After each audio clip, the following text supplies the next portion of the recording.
Mary had a little lamb. We believe that all men are created equal. To the magnificent mosaic that is America. From radio beacon to radio beacon. I have a dream today. Change has come to America. Believe me. Help is on the way. Knock, knock. Who's there? It's a figment of your imagination. Randi Rhodes Show. Turn up your mind. On this vote, the yeas are 53, the nays are 47, and this nomination is confirmed.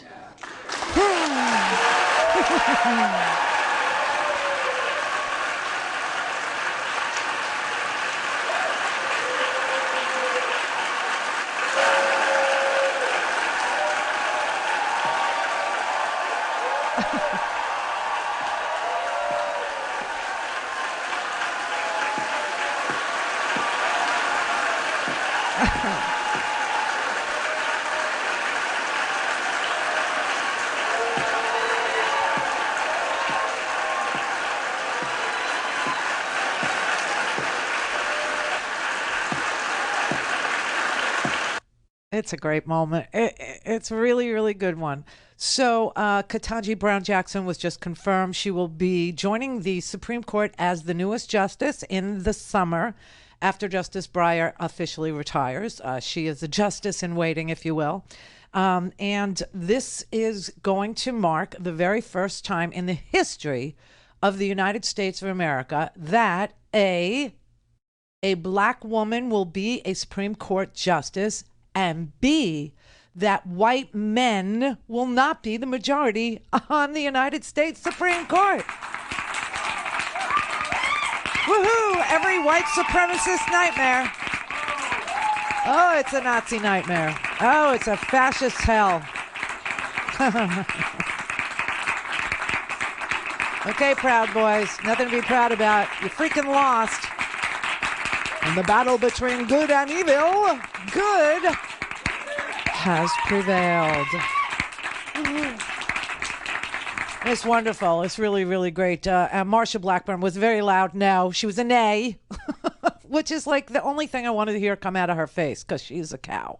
You know what I mean? So I just want to hear an animal sound, a whinny, a neigh, a moo, something that's very appropriate for her. Very appropriate for her. Because you'll remember this this blazing, triumph of women, this moment for Marsha, right? United States versus Virginia. The Supreme Court struck down VMI's male-only admission policy. Right. Writing for the majority, Justice Ginsburg stated, supposed inherent differences are no longer accepted as a ground for race or national origin classifications. Physical differences between men and women, however, are enduring. The two sexes are not fungible. A community made up exclusively of one sex is different from a community composed of both.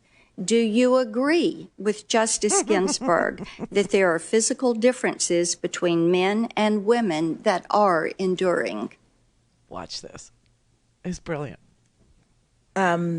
Senator, respectfully, I am not familiar with that particular quote or case, so it's hard for me to comment as to whether. All right, I'd love to get your opinion on that, and you can submit that. Do you interpret Justice Ginsburg's meaning of men and women as male and female? Again, because I don't know the case, I don't know how I interpret it. I need to read the whole thing. Can you provide a definition for the word woman? Can I provide a definition? No. Yeah. I can't. You can't?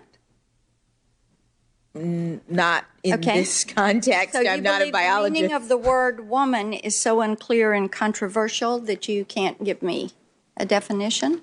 Senator, in my work as a judge, what I do is I address disputes. If there's a dispute about a definition, people make arguments, and I look at the law and I decide. Well, so I'm not. The fact that you can't give me a straight answer about something as fundamental as what a woman is underscores the dangers of the kind of progressive education that we are hearing about. Okay, it turns out, you want to learn something? I think this is really fascinating. Okay, so it turns out that it's not so much you want a biologist. It turns out that what you want is a neurologist. Because here you are, Marcia, here you are, MAGA, here you are, small-minded people, thinking that what defines men and women are body parts. And the truth is that what defines a man or a woman is a different organ than you've been led to believe. The thing that's going to determine your sexual identity, the thing that's going to determine how you feel, how you are sexually oriented, is a different organ. It's called your brain. Yeah. So it turns out you might not really need a biologist. What you really need is a neurologist. And here we have one from Stanford University. He'll explain. So the question becomes what to do with the standard medical interpretation of being transgender, which is you have someone who for some reason thinks they are a sex different from what they actually are. And it turns out something very different is going on. Okay, you look in the brain, and there's all sorts of parts of the brain that are sexually dimorphic, which means that on the average, some trait about that part of the brain differs between males and females, and that's in lab rats and in non-human primates and humans. And, on the average, individual differences overlap, but nonetheless, all sorts of stuff in the brain is sexually dimorphic. And just a listing there of some of these, and people spend their entire lives studying sexual dimorphism of some of these parts of the brains. So you take somebody now who chromosomally is sex A and gonadally is sex A and hormonally and secondary sexual characteristics and genitalia is sex A, and nonetheless they insist from as long as they can remember, they felt like they were sex B. Mm-hmm. And you look in their brain, and what a bunch of studies have shown now is all the sexually dimorphic parts of the brain in that person's brain is more like what you see in sex B rather than in sex A. And this is independent of if they are actually transitioning to the other sex, if they've taken any sex hormone manipulations, whatever. Independent of that, when you look at somebody whose every bit of their body says they are sex A, and they say, I have always felt like I am sex B, you look in the brain, and the brain says sex B. And there you have it. They've been looking at the wrong organs all along. This is neurology. This is the study of the brain. This is a well-accepted explanation for which organ determines your sex. It isn't the one that you've been concentrating on, sex A or sex B. It's not. Whatever organ you've been thinking of is a different organ. It's the brain. It is the brain. And so now Ketanji Brown Jackson is shown to be a freaking genius. Okay? Because she knew she wasn't a biologist. She knew that she wasn't situated in a position to determine what is the definition of a man and what is the definition of a woman. And Marcia thinks, well, I've been looking at that organ over here and this one over there, and that tallywhacker over there tells me that that person is a man. Yeah, well, the brain is the organ that's going to tell that person which sex they feel like, which sex they are. So I hope you learned a little something. Okay. The Republicans just need to attack. They need a foil. They need someone to point to and hate on in order to keep the system that keeps them in power. Okay? And it's really sad that they're picking on a minority within a minority, some of the most vulnerable humans we share this country with, as their foil.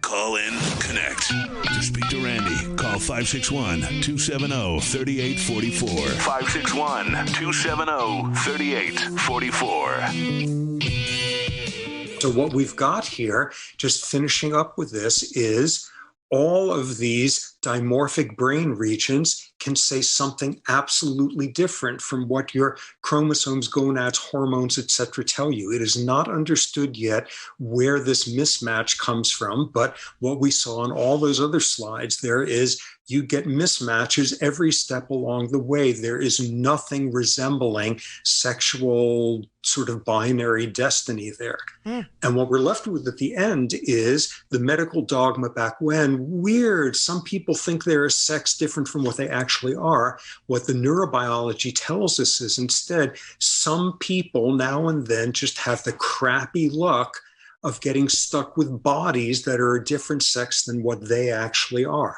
Because as a neurobiologist, if I had to vote which voice counts more, what your brain is telling you or what every other part of your body is telling you, I would vote brain, as do these people. Every now and then something happens and somebody gets stuck with a body that's a different sex than what their brain says they are. And this is kind of fascinating. And incidences of these are found in every other primate looked at and all of this.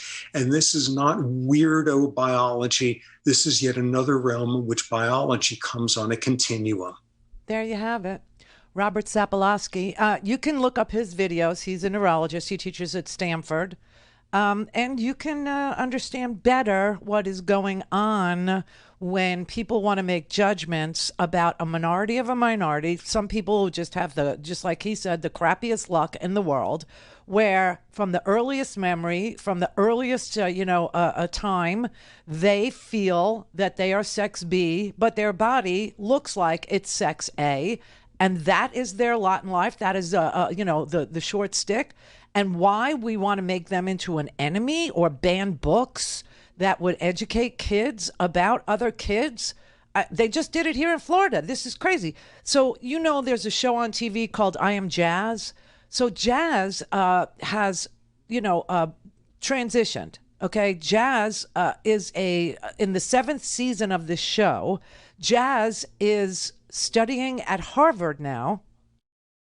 And Jazz wrote a book about I Am Jazz, okay, that, how her brain betrayed her, okay? And Florida just banned that book. Now, I'm telling you, if you're in the business of banning books as a government official, you're not a good guy. You're on the wrong side of freedom. You're on the wrong side of history. This is what I keep trying to explain to people, that the entire system of authoritarianism is built on having a foe, built on having a foil. This is what you're seeing in Ukraine, okay? Ukraine must be liquidated of all humans because those humans happen to be democracy-loving, freedom-wanting Ukrainians. And they must be liquidated because Putin needs a foil in order to, explain to his countrymen why he deserves to stay in power for the rest of his life. Now, picking on a minority within a minority of people who are just trying to do the very best they can and end up going to Harvard for their efforts is just not a smart thing to be doing. And yet the Republicans keep on doing it. And when you have somebody who is smart enough and graceful enough to know what the science is and what the science isn't, and that it's not their job to determine those two things, that their job is to settle disputes and not to proclaim that that organ makes you this or this organ makes you that without even talking about the brain as an organ, is somebody I want on the Supreme Court. It's somebody who can save us from our damn selves. Gene in Chicago. Yes. Yes, I'm here. Well, you called me. Oh, I'm sorry. I just had a question about people with their sexuality. The question is, I agree, sometimes people are trapped inside the wrong body. Mm-hmm. However, I'm older where I'm at work, and I got a 35-year-old worker. His daughter's 10 years old. She came to him and said, "Dad, I think I'm a lesbian." And he said, well, why do you think that? She said, well, I really don't like boys, so therefore I must be a lesbian. Yeah, I think there was probably more to the conversation than that. Well, I mean, it's kind of easy. I'll give you my personal thing. When I was in 5th grade, I was in the women's hating club. Then all of a sudden, when I went to 6th grade, I realized I liked girls, and I no wanted to longer be in the women's hating club. Right, but I think the conversation that your friend had, with his daughter was deeper than what you're saying. No, yeah. No, Were you there? That was it. You were sitting in the living room? You understood? He explained a whole lot more to me, too, about how about the teachers and stuff like that, how they're trying to be much more liberal on how things used to be and stuff like that, which I got no problem. I know I'm getting older. I have to keep open. That's why I watch programs like yours and other programs to try to keep things. I agree with it. But the brain is not developed until you're 21 years old. Oh, parts of your brain. The parts of you're right. Yeah, the part of your brain that does planning, the part of your brain that does impulse control, the reward system. Correct. Right. There's all things, and who actually knows? That varies within person too. Your sexual identity. Yes. Is obviously something children feel at the earliest, feelings. That's what that's what the neuroscientist was telling you. That there are children who feel from the very beginning of their lives on this planet that they're in the wrong physical condition. Wholeheartedly. They're trapped in. So if you are I have actually a feeling that your friend had a deeper conversation with his daughter than you're indicating. See, my sister was gay. I grew up with a gay sister, and we shared a room, right, from the time I was born until the time I was 11 or 12. She was 4 years older than me, so she was 15, 16 when we finally had our own rooms. Now, mine was the size of a closet. Hers was glorious because she was the oldest. But my sister was gay. She also dated boys. What do we do with that information? All right, John in Texas. Hello, Randi. Hi. Hooray for 53. Yes. I just called to ask you a question about our Governor Abbott in Texas. He's planning to charter buses and send illegal aliens to Washington, D.C. and drop them off. Yes. I was asking about the legality about transporting illegal aliens across state lines. Oh, it's worse than that. This is really a war crime to deport people to other states, to move them from one location to another on purpose.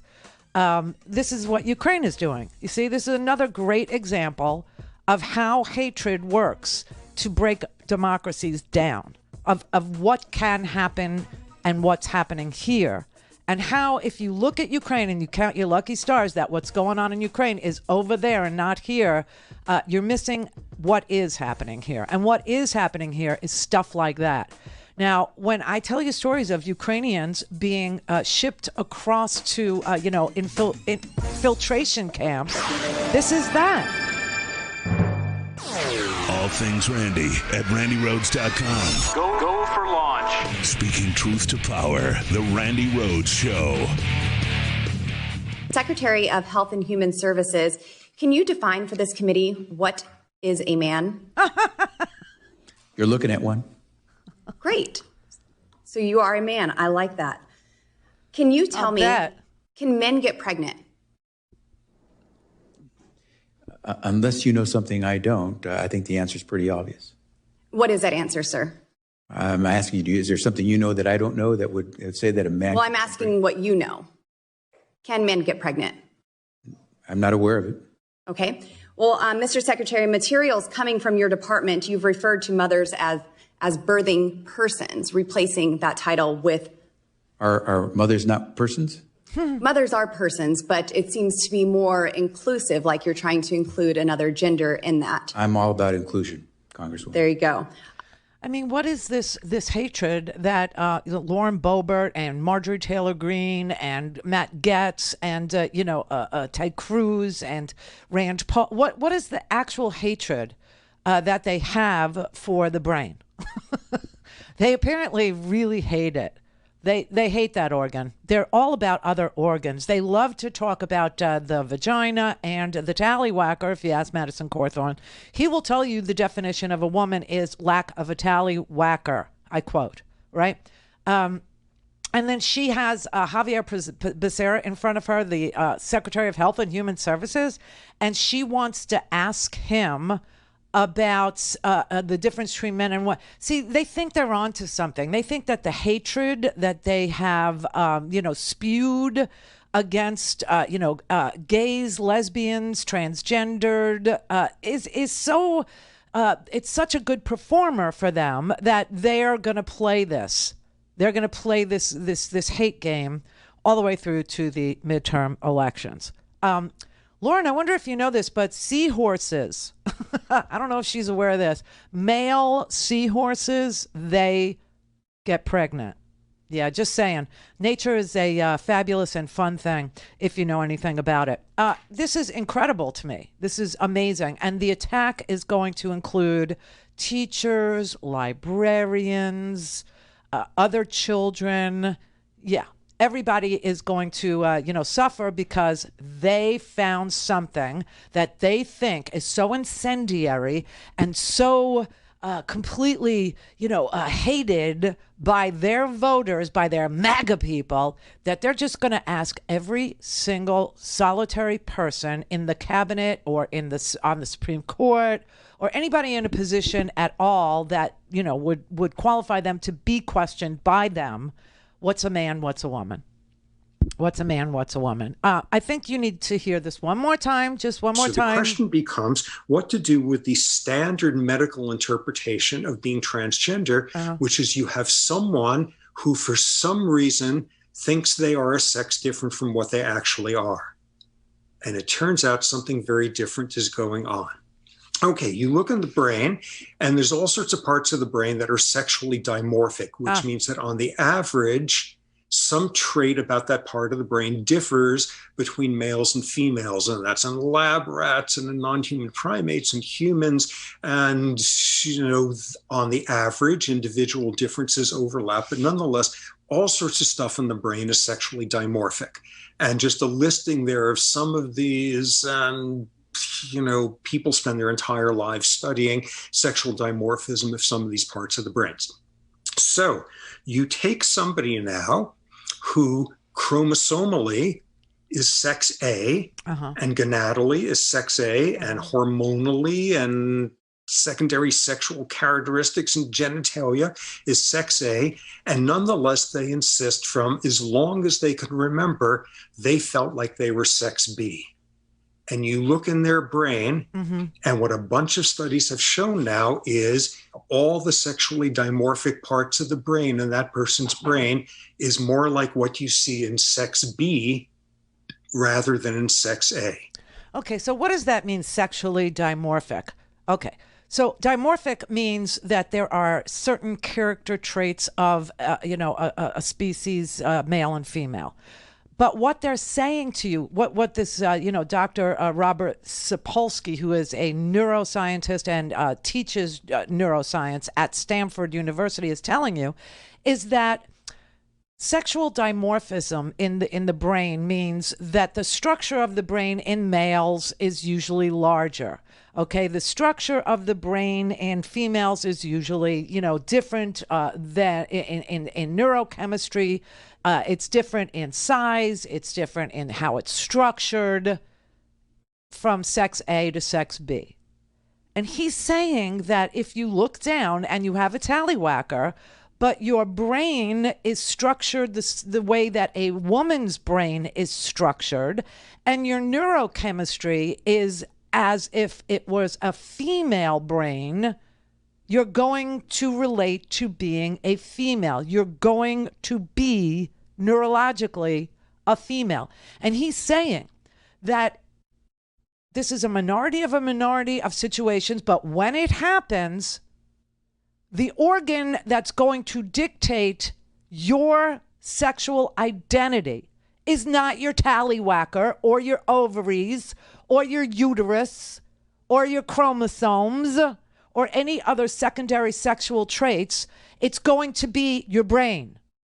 And if a man's brain and a woman's brain are different, and a person has a sex A brain, but their body is a sex B body, then the A brain is going to operate as a superior guide to the sexuality of that person. And that happens at the earliest time in a person's life. So go troll some other show, go make phony phone calls to your friends or whatever and tell them your bullcrap story about how teachers are making kids gay, or how you have a friend or a friend of a friend or a friend's friend's brother told his aunt's uncle that the mailman's son came home and said, because nobody's buying you. Nobody's, believing a word that you just said. Katie in Tennessee. Hi. You just got through saying everything that I wanted to say.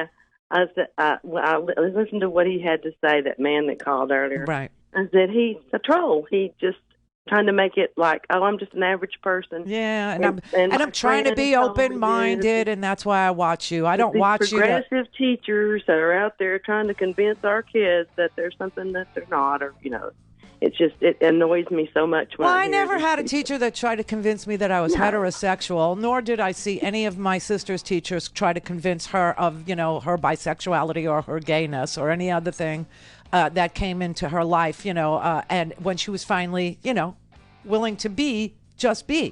So, listen, these people, they will tell you they're all about freedom. They'll tell you they're all about education. Right. But they're the most undereducated, most likely to say freedom is for me and not thee than anybody else. He thinks he made an impression on some people out here, and we all know better. We watching your show. Oh, well, thank you. I appreciate you. Thank you. Get rid of Marsha Blackburn. Thank you. Blackburn right. Here either. I'm telling you, we don't. I know. And what's with the get married at 10 years old thing? I mean, your state is so hypocritical, but I'm glad you're listening, Katie. Thank you. This is the Randi Rhodes Show. To speak with Randi, dial 561-270-3844. That's 561-270-3844. For all the times we didn't live up to our ideals, for all the times that we've made mistakes on the international stage, or been hypocritical in terms of how we applied our faith in democracy.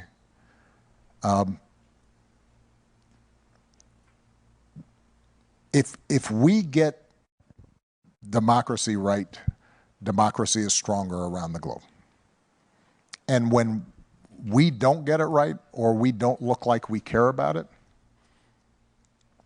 others fill that gap. Yes. And they'll fill it with hatred and division and, liquidation of entire peoples. This is the whole idea of the Republican Party. To keep the status quo, you need a foil. To keep the status quo, you have to point at a group of people and say they're to blame for your lot in life, or they're the ones that are screwing up democracy. No, it's equal justice under law. That is the democratic principle. That is the most important principle, equal justice under law. That means every American citizen, every single person that is under our jurisdiction even, is treated equally in our law. And science and biology and neurology and all those things should inform everyone, so it's easier to apply equal justice. Easier, not more difficult, not less obvious.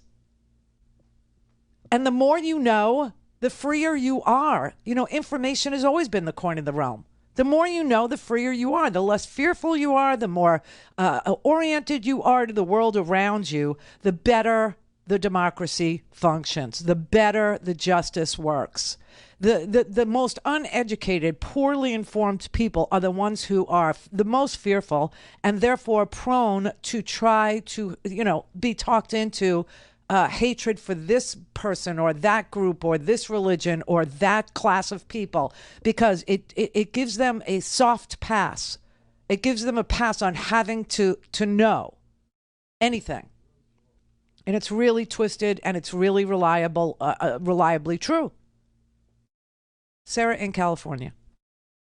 Hey, Randy. Hi. I just have to get some words in here because I hear so much about trans stuff lately. I'm a 74-year-old trans woman myself. Oh, wow, 74. Life must have been just a song for you.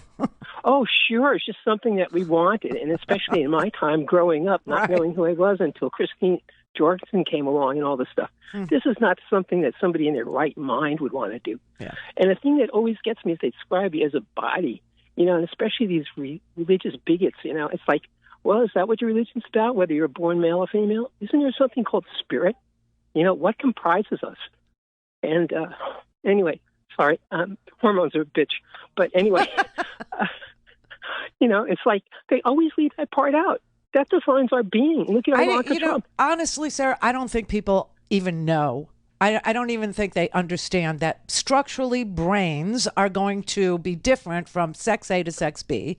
And if your brain is sex A and your body is sex B, guess which one's going to win? Your brain. Well, I know, and I've heard that theory, too, that somehow when we were in our mom's womb, we had more estrogen going through and all that. But in all my life, I've come to the conclusion that, our beings are our spirits, and they define who we are. Yes, they do. They define your will to live. They define your fierceness. They define your courage level, your impulse control. Yes, your spirit is going to guide you. The will of people is a powerful thing. But the true neurological explanation for what you lived through is there to be known. Oh, I agree. Believe me, this is not something, my story is a little different because I couldn't transition when I wanted to. But, you just never stop being who you are. Anyway, I have to get off before I get really emotional. No, don't get emotional. We love you. We do. I know you do. Thank you. Bye. Bye. Oh. David, Brother David. Oh, hey, brother. Hey, the body never lies, and guess what controls the body? The brain. Yes. Why they're so fixated on the other organs? Like, Lauren Boebert, she must be like some size queen or something. Yeah, that's one way of putting it, and don't get me started on Josh E. Hawley. Or, anywho, it's Thurgood is Thrilled Thursday, sister. That's why I'm calling, because it's historic. It is. I find it really telling that today is also the anniversary of the premiere of South Pacific, which gave us You've Got to Be Taught to Hate and Fear, You've Got to Be Taught Premiere to Year, etc. You've got to be carefully taught. What's happened is that a lot of people have been untaught everything but what they were taught about hatred.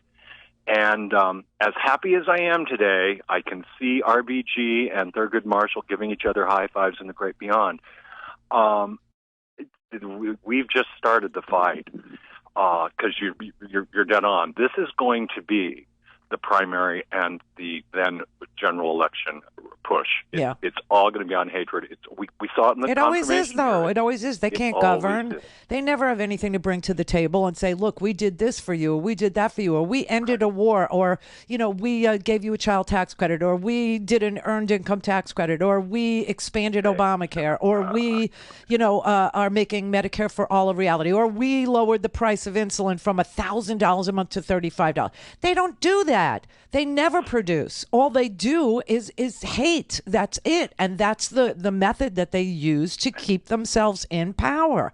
They say all the right people hate all the right people. Exactly. And it's just sad. It's sick because it's the 21st freaking century. See, this is what Ukrainians keep telling you. They keep saying it no matter who you're watching, no matter how devastated they are, no matter how, shell-shocked. Okay, they are. When they came out of their basements and saw what they saw, they all say the same thing. How could this happen in the 21st century? That's where we are. We're in the 21st century. And you need to know that it still happens because people refuse to learn.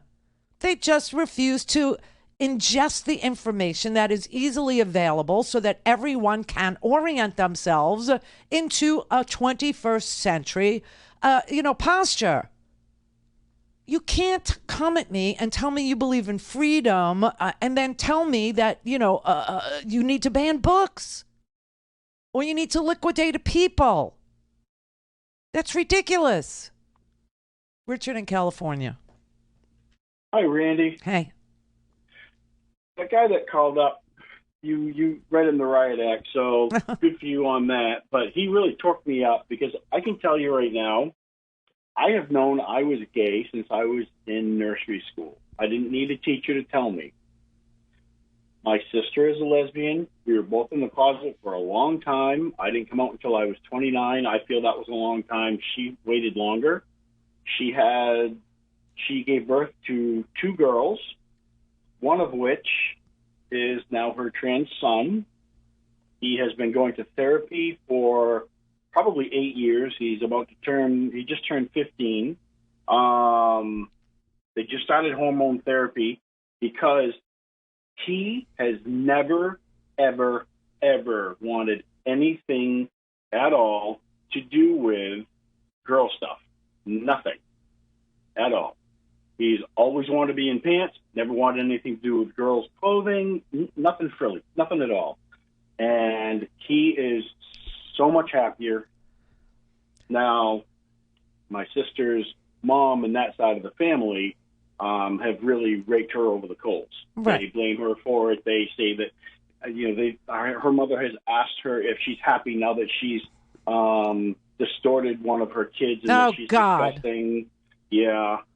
People just don't. I love how people talk about stuff that they don't know. Right. Like they're testifying on something that happened to them and they're not. Right. I struggled for years. And as far as your sister being a lesbian and dating guys, I dated girls. Right. I had sex with girls. But I can tell you. I know. Because I literally grew up with my sister being 4 years older than me and saw her date, her first friend ever when she was, 7? Gwen, our next door neighbor, and then be pressured into being a heterosexual, getting married, and having a baby. And then finally saying, "Look, I gotta be me." I just do. And that is the thing right there, the social pressure. Yes. Well, how come you're not dating girls? Well, how come nobody's outraged? How come you don't have any kids? But how come no one's outraged at at the pressure that was put on you, or the pressure that was put on my sister, or the pressure that's being put on your sister's children? Why aren't they outraged about that? Right. Then when you come out, you're the bad guy because... You're not. They are. Mary had a little lamb. We believe that all men are created equal. To the magnificent mosaic that is America. From radio beacon to radio beacon. I have a dream today. Change has come to America. Believe me. Help is on the way. Knock, knock. Who's there? It's a figment of your imagination. Randi Rhodes Show. Turn up your mind.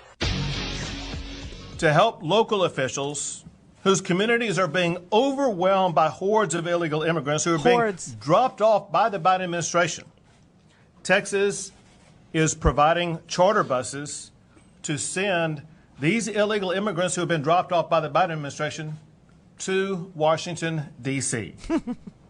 We are sending them to the United States Capitol, where the Biden administration will be able to more immediately address the needs of the people that they are allowing to come across our border.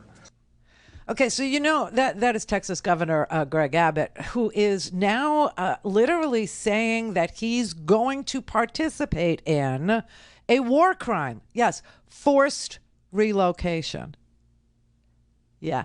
And he knows enough about the laws of this country to say, oh, no, they're all going to be volunteers, all of them on all 900 buses. They're all going to be voluntarily asked if they would like to be relocated to DC. See, this is what Russia says, too, about Ukrainians, that it forcibly relocates. It says, oh, no, they all wanted to go. They needed to go. They wanted to go. This is actual blackmail, okay? And it's illegal. It's called forced relocation. And everybody now in the Republican Party, they're so busy, down doubling down on hatred for the midterms. They can't, they're stumbling over each other to get to microphones to say what they want to do with the brown hordes of people. You know, can I just say this before we show you what all the other Republicans are doing with their, time devoted to hatred? Can't Greg Abbott take up some of his time fixing the electric grid? I mean, doesn't he have bigger fish to fry? Texas is a gigunda state, okay? It's really big and it's really dysfunctional, okay? Why can't he just fix the grid first before he charters 900 buses to carry the hordes of immigrants, the brown ones? He better not mix up the brown ones and the white ones because, there's Ukrainians now at the southern border. You know that, right?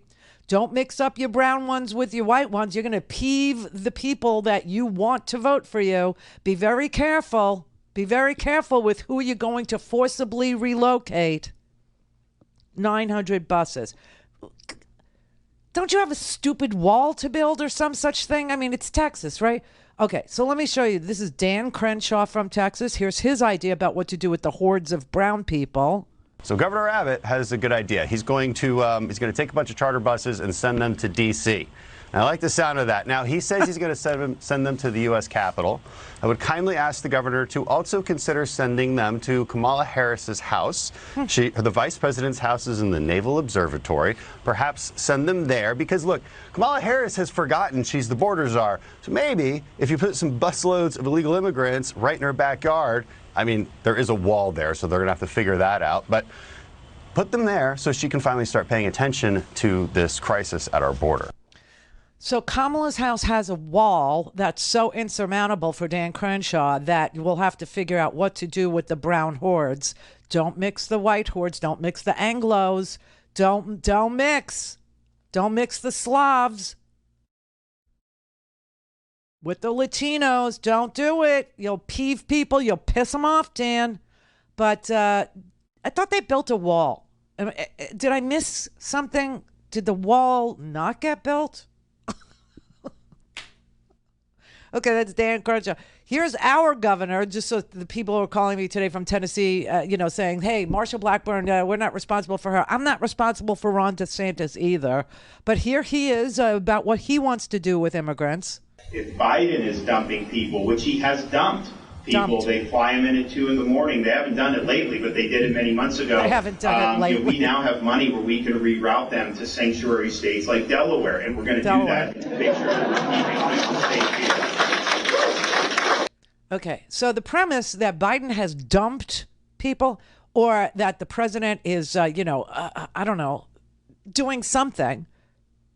So all that happened is that we got through COVID. That's what happened. We got through COVID. And so beginning May 23rd, hasn't even happened yet, but beginning May 23rd, Title 42, which Trump used as a weapon to keep people on the Mexican side of the border, sleeping in parking lots, etc., is going to expire. And they've already decided that this means, because we got through COVID, that Biden is dumping people in various places. And so the Republicans have decided that they want to dump people. And Ron DeSantis wants to dump them in Delaware. And Dan Crenshaw wants to dump them on Kamala's lawn. I don't know. I guess he liked the visual in his head when he was high. And Abbott is going to dump them on the Capitol steps in Washington, D.C.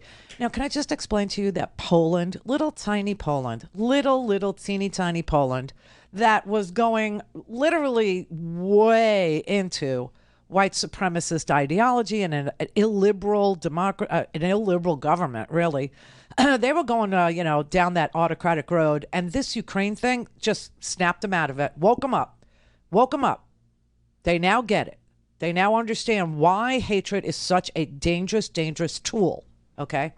And so little tiny Poland has been able to absorb and process in 6 weeks. That's how long this Ukraine, butchery has been going on. 6 weeks. In 42 days, Poland has been able to take in and process 2 million people. 2 million, what we would call illegal immigrants. 2 million of them. But we can't process 18,000 people on the border. Giant America, with a Department of Homeland Security and a Border Patrol, and Abbott has deployed police officers and National Guardsmen and all this stuff, and we can't process 18,000 people. Now, you do understand that the only thing that's there to be processed is the idea of claiming asylum, right? So that's it. You can't come over the southern border legally or illegally and remain here without being, sent back, unless you have a valid claim or a claim you believe is valid for asylum, meaning your country is war-torn, or if you go back to your country, you will die. Now, there are people who are coming here from various parts of Central America who can make that claim.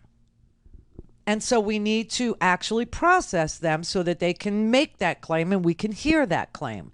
And then we adjudicate whether that is a sufficient reason to let them stay or not. That's it. That's all we do. But Poland can take 2 million people, get them fed, get them aid, get them jobs, get them processed, but we can't. We can't. Something tells me it's because we don't want to. Something tells me that the Republicans like the issue more than they like people, humans. See what I mean? It's the hatred fest, and it comes every single midterm election. It comes every election cycle. And here in this country, we have elections every 2 years, every 2 years. And so this is now an election year, and the hatred is going to get ratcheted up, even though they had an opportunity to learn. See, now you can ramp it up a little bit, Brett. I'm going to walk you right through the volume. Just ramp it up a little. Make it louder. No, louder.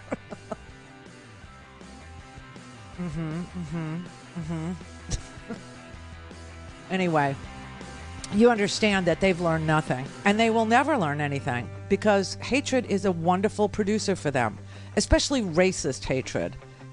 Racist hatred, and now gender identity hatred. I mean, it turns people out in droves for them, and they won't give up that tool.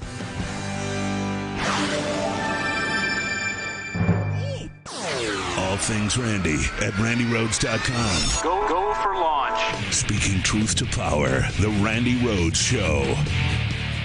I think it is also fair to say that it is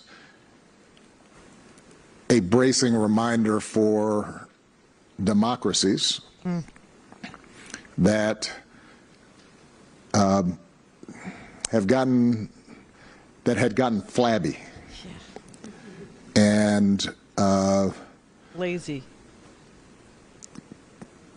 confused, and feckless around the stakes of things that we tended to take for granted. You include our democracy in yes, rule of law,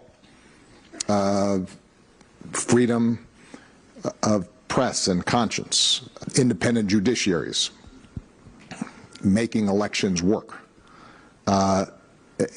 in ways that are fair and free. That was President Obama yesterday in Chicago, talking about what we should observe and learn from what's going on in Ukraine. It's what we should be learning. It's what we should be absorbing. And this was exactly what I was talking about yesterday all day, is that if you think that you can't lose democracy here, I want you to understand we're only 237, 240 years old.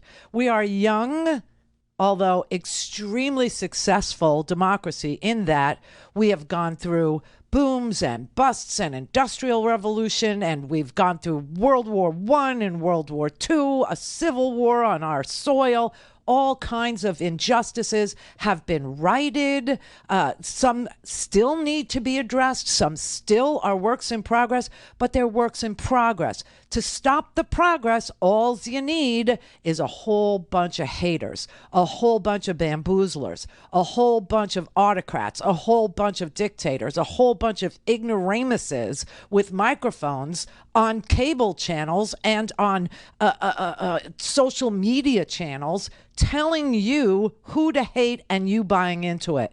That will make us not just. That will make us unequal. That will make us rich and poor, and inequality will spread and spread because the very, very well situated, the elite, they know just how to push your buttons. They know just how to maintain the status quo. If you are susceptible to buying into hatreds, if you're susceptible to being bamboozled, if you're susceptible to conspiracy theories about crisis actors and no dead 6-year-olds, right? This is exactly what you're seeing in Ukraine. This is what Putin is telling his people, that there's crisis actors in Ukraine, that the Ukrainians are doing this on purpose, that they're faking their own deaths, they're blowing up their own buildings, they're destroying their own kindergartens, they're attacking their own ambulances, they're attacking their own hospitals, they're marauding in cities to make people fearful and stay in their basements, and then when they come out of their basements, Ukrainians are torturing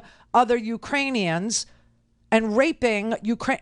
This is ridiculous, but that's how it works. That's how the elite manage people. They don't like the people. They don't trust the people. They don't want the people to self-govern. They want to do what they want to do, how they want to do it, when they want to do it. And so they will feed you a steady diet of conspiracies and misinformation and disinformation, and then say they're the ones that are, they're the ones that are spreading freedom. They're the ones that are protecting people from Nazis. They're the ones that are protecting people from fascism. They're the ones that are protecting people from ideas. That's what book banning is. It's literally, why do autocrats always go after books? Because books are powerful. For people who read, you couldn't possibly you remember, I think it was a Twilight Zone episode. Could be Twilight Zone, could be, I think it was Twilight Zone, where a guy goes to hell. And the hell for him is, he's a librarian. And hell for him is he's in a library, but his glasses are broken and he can't read anymore. This is what autocrats do. They ban things that are powerful. They ban books. They ban information. They ban correct information, tough information, hard information, but information that is valuable, because all information that is true and correct is valuable. So here you have a whole party of people that have never produced one iota of progress, not one single thing for working people, for people who are, middle class, for people, nothing. They've done absolutely nothing for you, but they have sent down a steady diet of lies. Everything from climate change isn't real. It's not happening. Why, look, it's cold. It's cold today. How could you tell me there's global warming? This kind of thing. Just so that they can continue to prop up these oil dictators, okay? I mean, look, people are saying, oh, this is nuclear blackmail that Putin is engaged in. Maybe. I don't really think so. I think this is really oil blackmail. The weakest link is the one that can get you killed. I've always told you that, right? And the weakest link in NATO is Germany. And why is Germany the weakest link? Because they're not modern? No, it's because they have a dependence on Russian oil. And they're very scared to turn off the tap from Russia. And so if we don't stop, the purchase of Russian oil, now we don't buy that much. We buy, now we don't buy any. We never really did. But Germany, Europe, is very dependent on Russian oil. And they're scared. They're scared to go it alone without Russian oil. And he's blackmailing them. And what they end up doing is supporting his war that's going to bleed into their countries. Whether it's through, people fleeing, because, 1 in 10 Ukrainians have left, which means 9 out of 10 Ukrainians haven't. And if Ukraine starts looking, if the whole country looks like Bucha, or the whole country looks like Mariupol, or the whole country starts looking like, what's the name of that? Borodyanka? We're learning all these new cities now, or Kherson, or Kharkiv, right? And everybody's got to leave. Trust me, there's going to be, people who aren't working because they had to leave their homes, they had to leave their schools, they had to leave their jobs, they had to leave everything, take their families and flee, right? And so you're going to have all these people that their kids need to go to school, and they're going to need services, and they're going to need jobs, and they're going to need homes, and they're going to need money, and they're going to need food. And see what I mean? And so it's blackmail because of oil. It's blackmail. And that's the same kind of stuff that we get fed here about, the need for oil, and climate change isn't real, and, we should all just ignore it because it's not really happening, from the Republicans. Instead of solving any problem, they will never solve any problem. They will blame someone for that problem. They will tell you who's to blame for the problem. They'll make up who's to blame for the problem. They'll point at that person and make you hate them instead of solving the problem, which is solvable. We have all kinds of energy here. We have all kinds of options here. But the big money doesn't want you to know that.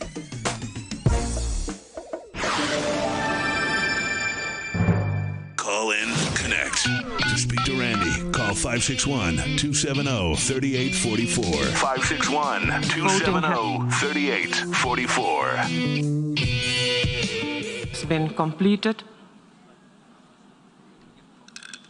Please lock the machine.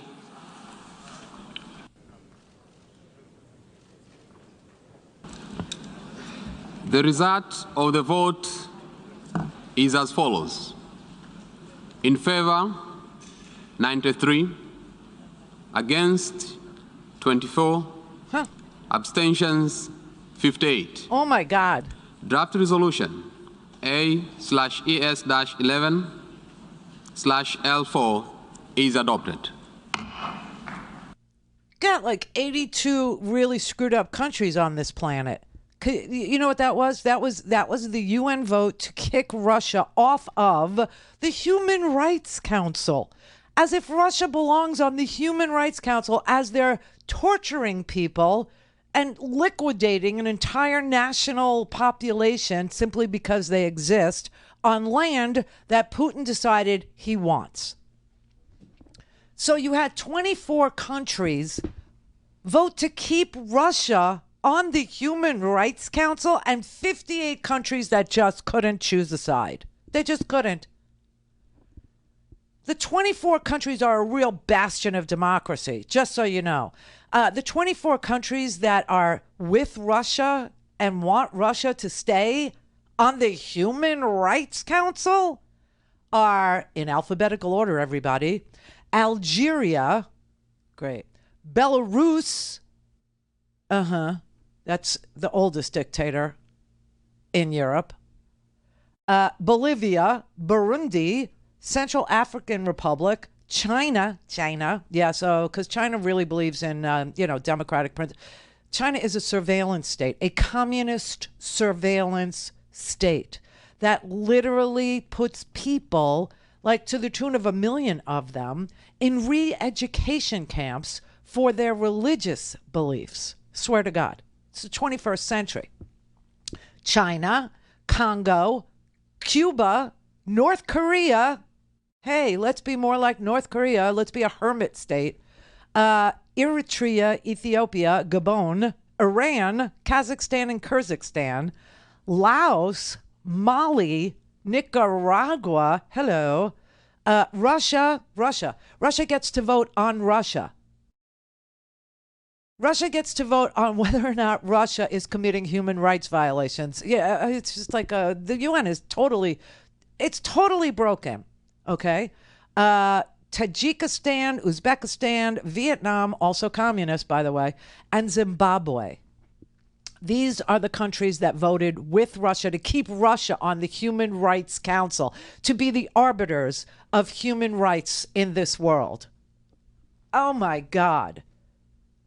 Yeah, that's who we want to be more like. And, you know, if you don't learn about what's going on here and how, we're banning books and how we're pointing at people and saying they are the problem and these people are brown hordes and these people are invaders and these people who only are coming here because they can't stay. They can't stay in their own countries without fearing for their lives, without fearing for their ability to breathe and live. You're going to end up just like them. You're going to be just like them. And then you're all going to say, when did this happen? Why didn't you tell us? You can't ban books and be a good guy. It doesn't work that way. Lana in Tennessee. Hi. First time, long time. Oh, hey. Thank you. Actually, I'll tell you how long I've been a long-time listener of yours. Back in 2000, I was 2.5 years into my trucking career, which I'm still a trucker, and I was going through Southeast Florida area, West Palm Beach area, right around November of 2000, and I heard this woman the election on the radio, right, yes, and talking about the election and absolutely putting beautifully in, out there exactly what I was thinking. And I was like, who is this? Who is this woman?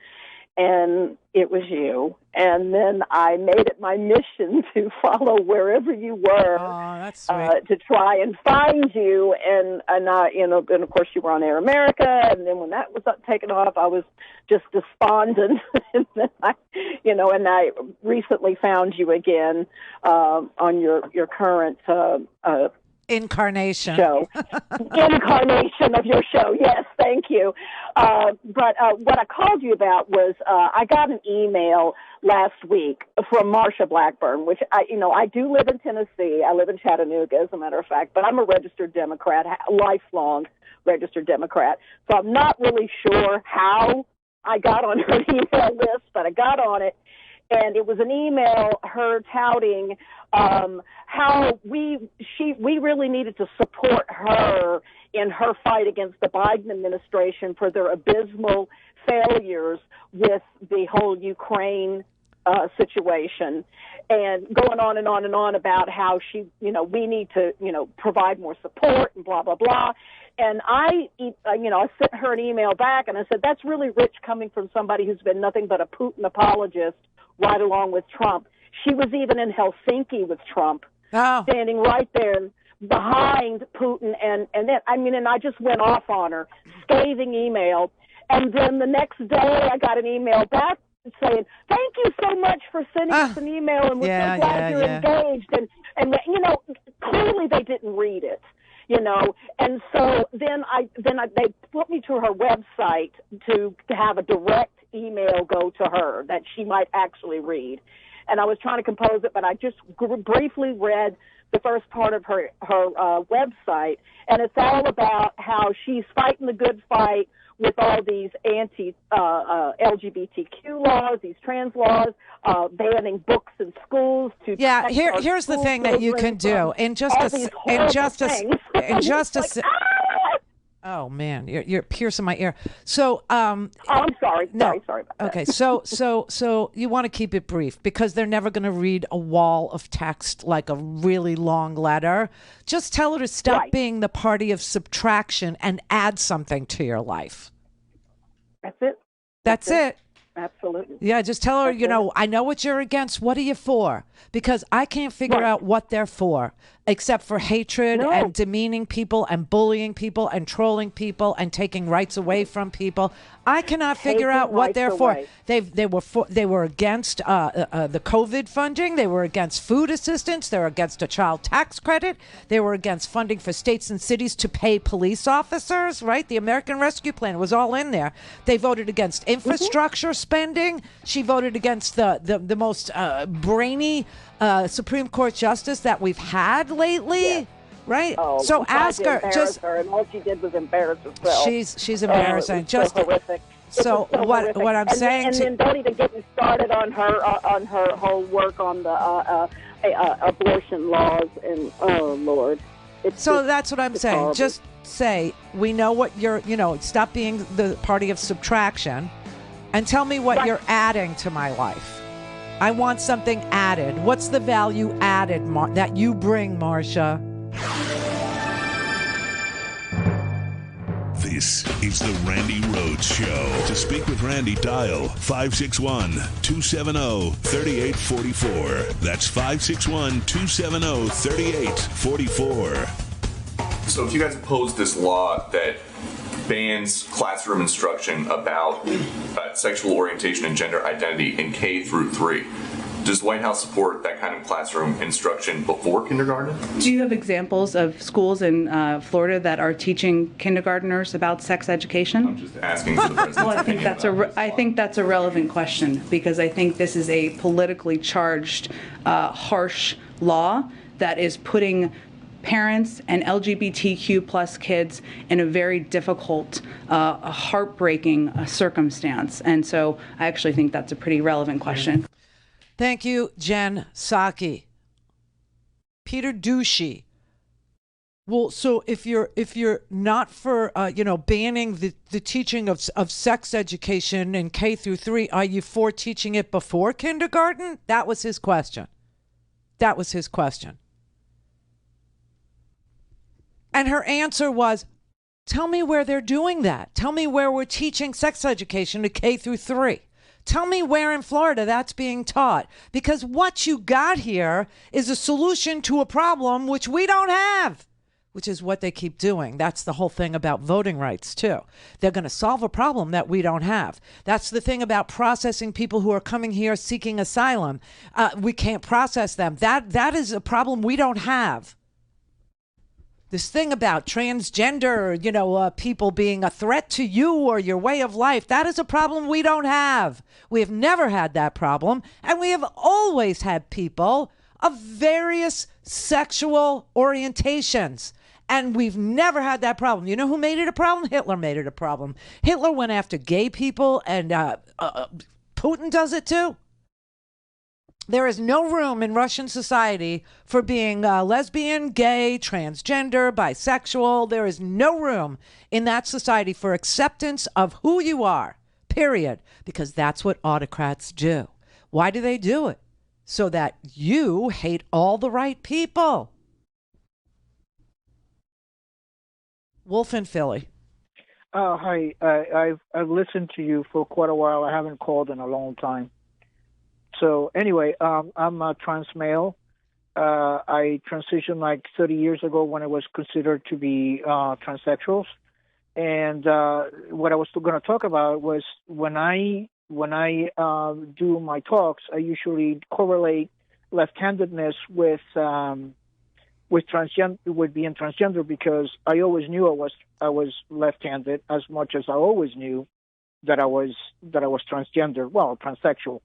And I always knew that I was male, so therefore, then nobody had to tell me, and everybody tried to get me to be a girl, and everybody tried to get me to be right-handed, and that never worked. So that was what I was calling about. Yeah, that's a great example. That's a very, very easy to understand, straightforward, in-your-face example. Mm-hmm. Exactly, and that's what I tell everybody, and they can't deny it to me. They can't argue it. You know what I mean? Because I think people are kind of afraid to understand, because then they would have to give you credit for being super brave, and they can't possibly do that. They can't. Oh, God forbid. Right. Yeah. They're much more comfortable in their cushion of hatred, because if they were outside of their cushion of hatred and they had the information just as plainly and as simply as you offered it, then they would have to look at you and say, man, you are brave. You are really one courageous dude. Yeah, for sure. I know. Thank you. You're welcome. Thank you. I appreciate you. Thanks for holding.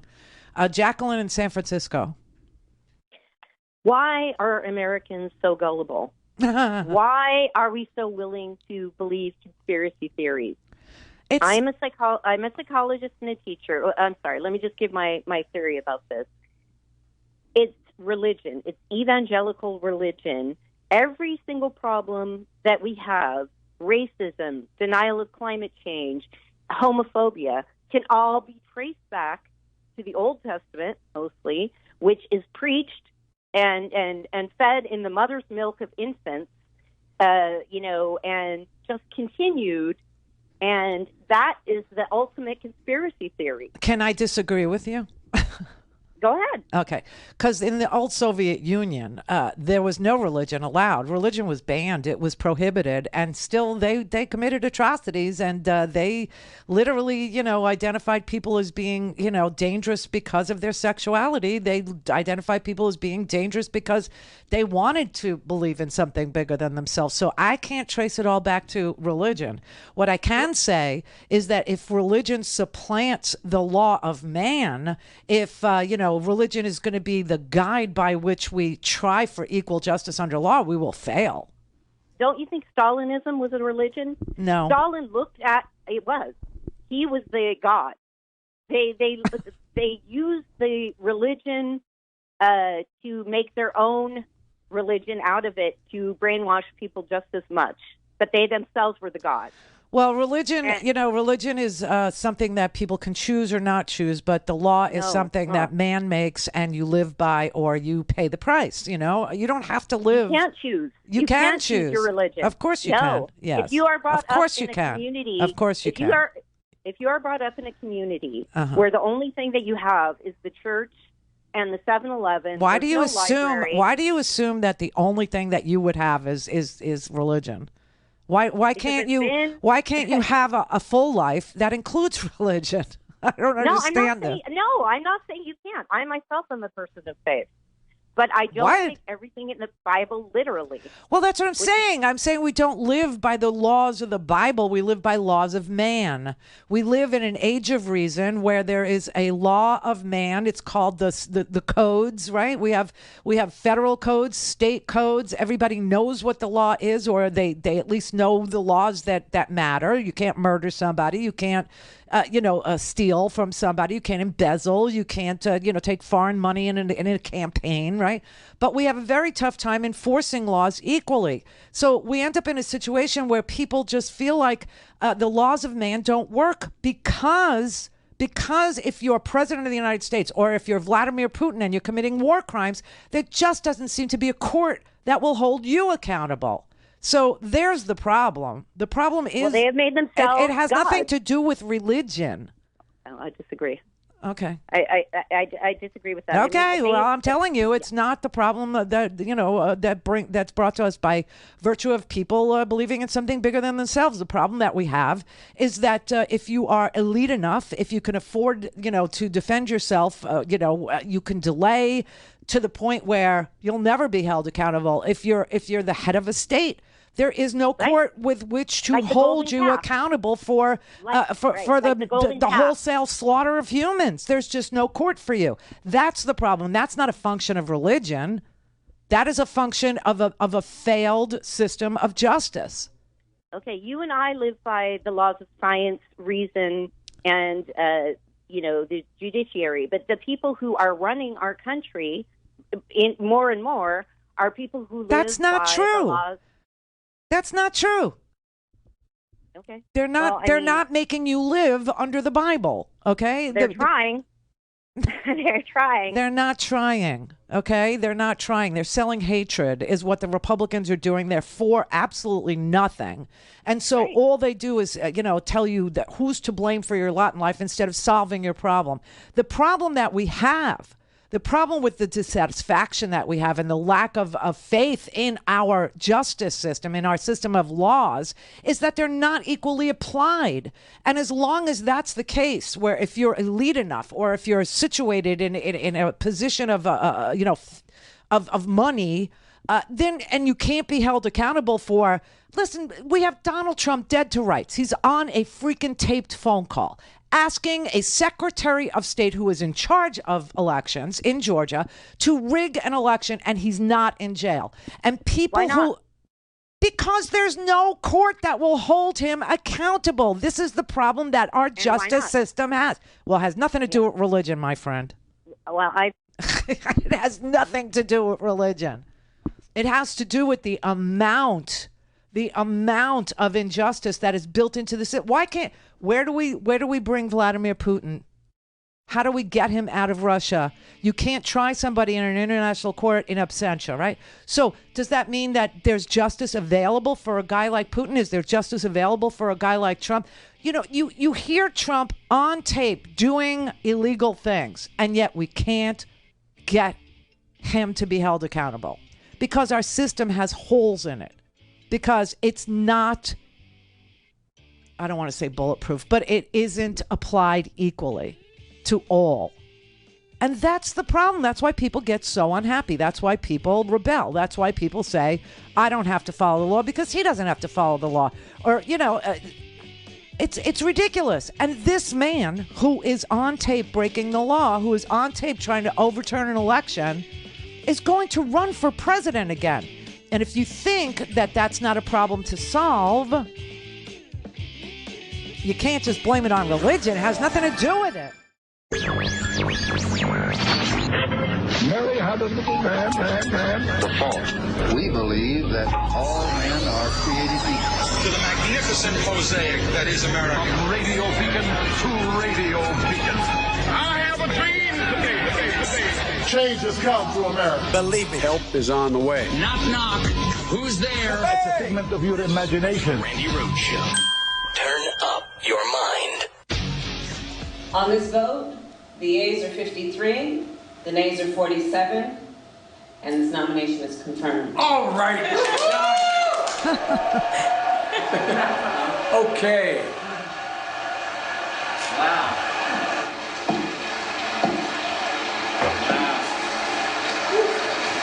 Congratulations. This is a big day. Oh, that's beautiful.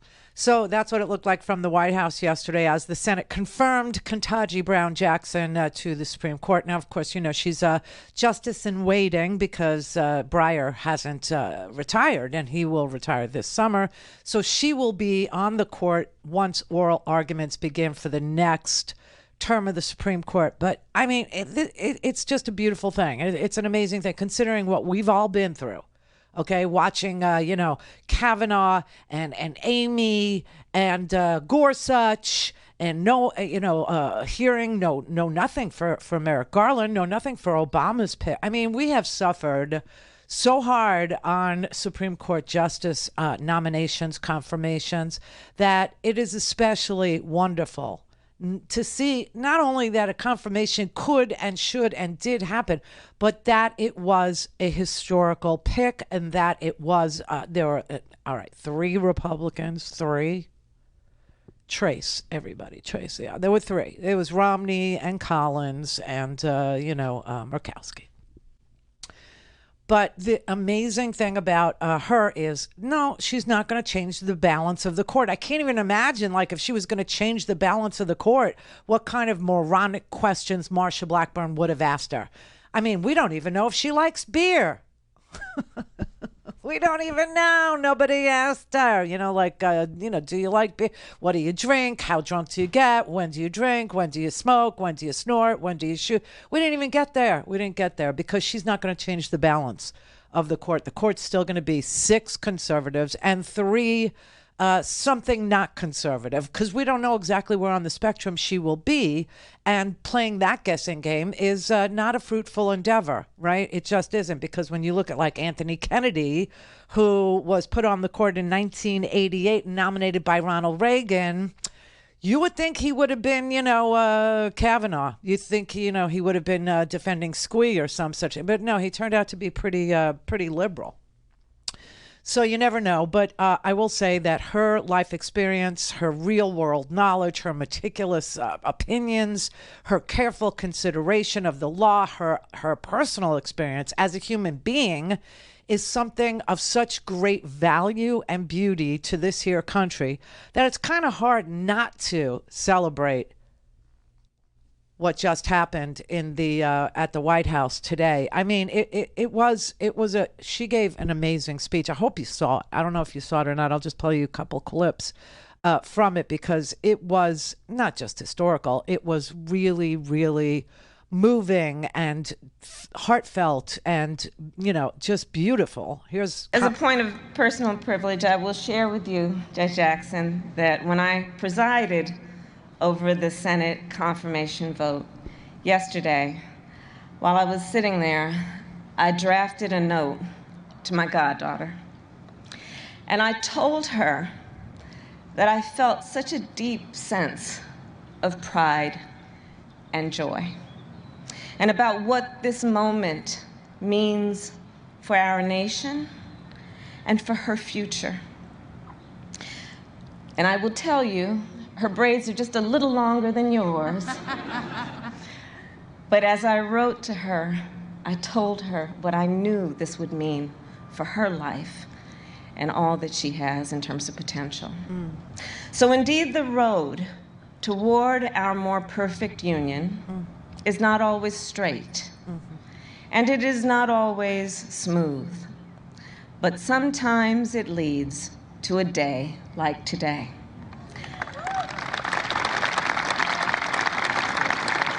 A day that reminds us what is possible when progress is made, and that the journey, well, it will always be worth it. So that was Kamala, and it's historical, just right there, just that brief moment there in that clip, because obviously Kamala Harris is the very first African American / Asian, vice president of the United States, and a female to boot, introducing the newest member of the Supreme Court, who will be the first Black woman to ever sit on that court in its entirety and in the whole history of this here country. Oh, it only took 233 years to get here. But she also changes the balance of the court from, a majority of white men to a majority of not white men. So it's just watching that right there. People are, I think people are so used to the idea that we have a woman vice president and that we have a woman vice president who is a woman from Asian and African culture, from heritage. I think that's like being wiped away. You know what I'm saying? Because all of a sudden we made all this progress, fairly quickly and in under a year with, Joe Biden. Anyway, I just want to play Ketanji Brown Jackson's little mashup of what she said today, because her speech was stunning. It was beautiful. It was, I had chills. I mean, it was historical. It was gripping. The moment is not lost on her. Her life has been, just so devoted to this overcoming thing, and she actually persisted. It has taken 232 years and 115 prior appointments for a Black woman to be selected to serve on the Supreme Court of the United States. Oh, wow. That's all? But we've made it.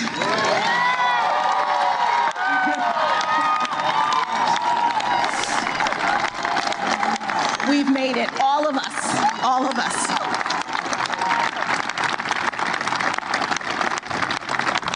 To be sure, I have worked hard to get to this point in my career, and I have now achieved something far beyond anything my grandparents could have possibly ever imagined.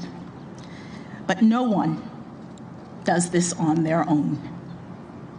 The path was cleared for me so that I might rise to this occasion. And in the poetic words of Dr. Maya Angelou, I do so now while bringing the gifts my ancestors gave.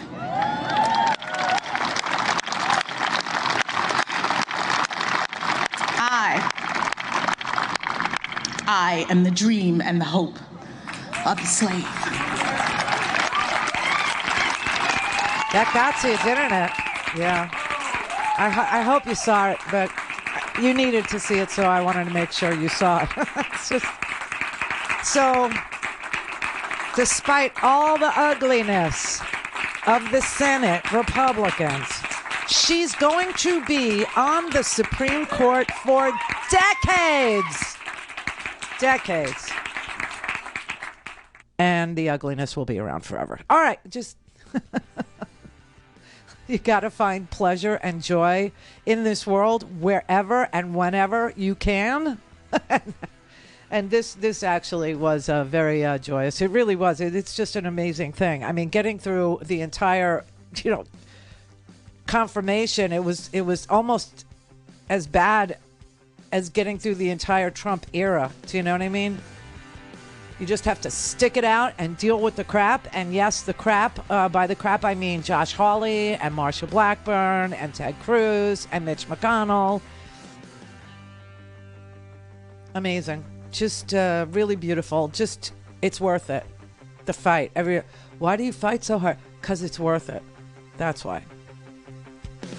Because when good triumphs over evil, it feels like that. All things Randi at RandiRhodes.com. Go for launch. Speaking truth to power, the Randi Rhodes Show. Shortly before announcing Ketanji Brown Jackson's historic confirmation vote, Vice President Harris did something that was rather unexpected. Take a look at this. You can see on the left-hand side of your screen, she pulled out a few pieces of paper.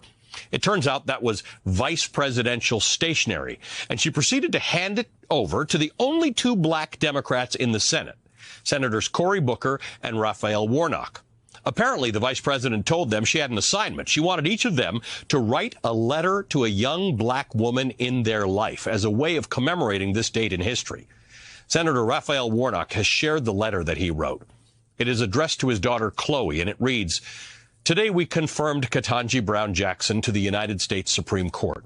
In our nation's history, she is the first Supreme Court justice who looks like you, with hair like yours. While we were voting on the floor of the Senate, a friend of mine, the Vice President of the United States, handed me this piece of paper and suggested I write a letter to someone who comes to mind. By the way, she is the first Vice President who also looks like you. So I wrote this note to say you can be anything, achieve anything you set your head and your heart to do. Love you, Dad." Oh. This is a moment, and I want everybody to take it in, because the rest of the news is horrendous. It is brutal. It's evil. It's ugly. It's the battle of the century right now is obviously between democracy and democratic principles, freedom, and the American way, versus autocrats, oligarchs, and brute force. Having a mafia state. And the ability to kill people randomly and take no responsibility for it, and never, ever, ever be brought to trial.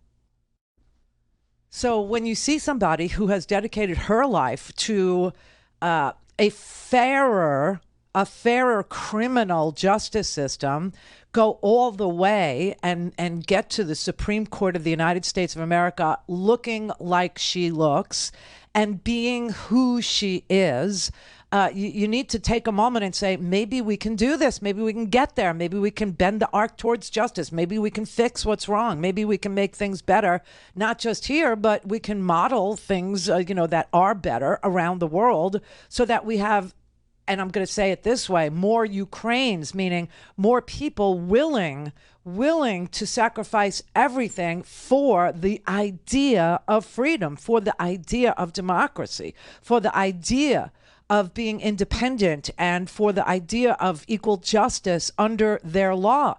It's not free. That's the whole thing. You always hear Republicans tell you freedom isn't free. Well, everyone who's ever had to fight for their own freedom knows that. Everyone who's ever had to fight for their right to be, their right to exist, knows that. And people who haven't had to fight for their existence and haven't had to fight for their right to, just be, they're the loudest, squeakiest wheels. They're the ones that get all the attention, but they're always full of grievance, and they want more, or they want, you not to have. They think this idea of freedom is a zero-sum game, that if Ketanji Brown Jackson succeeds, then somewhere along the line, somebody lost. That's just not the way it is. What it is somebody actually ran a race, did their best, and did it with their whole heart, their whole soul, their whole brain, their whole mind, their whole being, and they persevered. And they are going to now pay it forward. They're now going to be in a position to make things even better for people that share the life experience of having to fight to be free. It's a great thing. It's a wonderful moment, and like I said, the rest of the news is just tragic, and it's ugly. It's just grotesque. But before we actually cover, the bombing that occurred today, I'm sure you know by now that there was this ridiculous, brutal attack on civilians in the Donetsk region, the Donbass region of Ukraine. Okay, there were about 4,000 people in a train station, which obviously the Russian, generals, the Putin, Peskov, all of them, they all knew that, because this has been going on for weeks now, where each and every day about 4,000 people gather at a train station and try to make the train to get the hell out of there, especially now knowing that Putin withdrew his troops because they were wounded. Their tanks were battered. They were out of ammunition. They were out of supplies. They were out of gas. They were, everything. And so he withdrew them. And now everybody understands, because our intelligence has been, almost flawless, that he is trying to reconstitute his forces, trying to recruit forces from all over this world. I mean, the Wagner Group, the mercenaries, the Syrian mercenaries, the Chechen mercenary, all these, freaks of nature, all the most brutal people in the world are trying to get them together to then invade the eastern portion of Ukraine. And so people who are living in the eastern portion of Ukraine, that we now know is called the Donbass region, they want out of there. They want to leave. And they've been trying to leave about, 8,000, 4,000 a day. So today was no different. There were about 4,000 women, children, grandmas, trying to get out of there, trying to get on a train, and Putin decided to drop a couple of missiles on them, cluster bombs, actually, which are illegal, and targeting civilians, of course, is a war crime. And he killed about 50 people, including women and children, yes, and injured, I don't know, hundreds of them. And then we found out, just to add insult to injury, that on the bomb, which was found after the fact, were written the words, "For the children." And a man like that will never, ever be tried for war crimes. You know that, right? I mean, the odds of him ever being tried for any of this are like slim to none. And this is why everybody looks at justice and, just says there's, justice for them. And then there's justice for other white people. And then there's justice for black people. And then there's justice for poor people. There's justice for the well-connected, politically.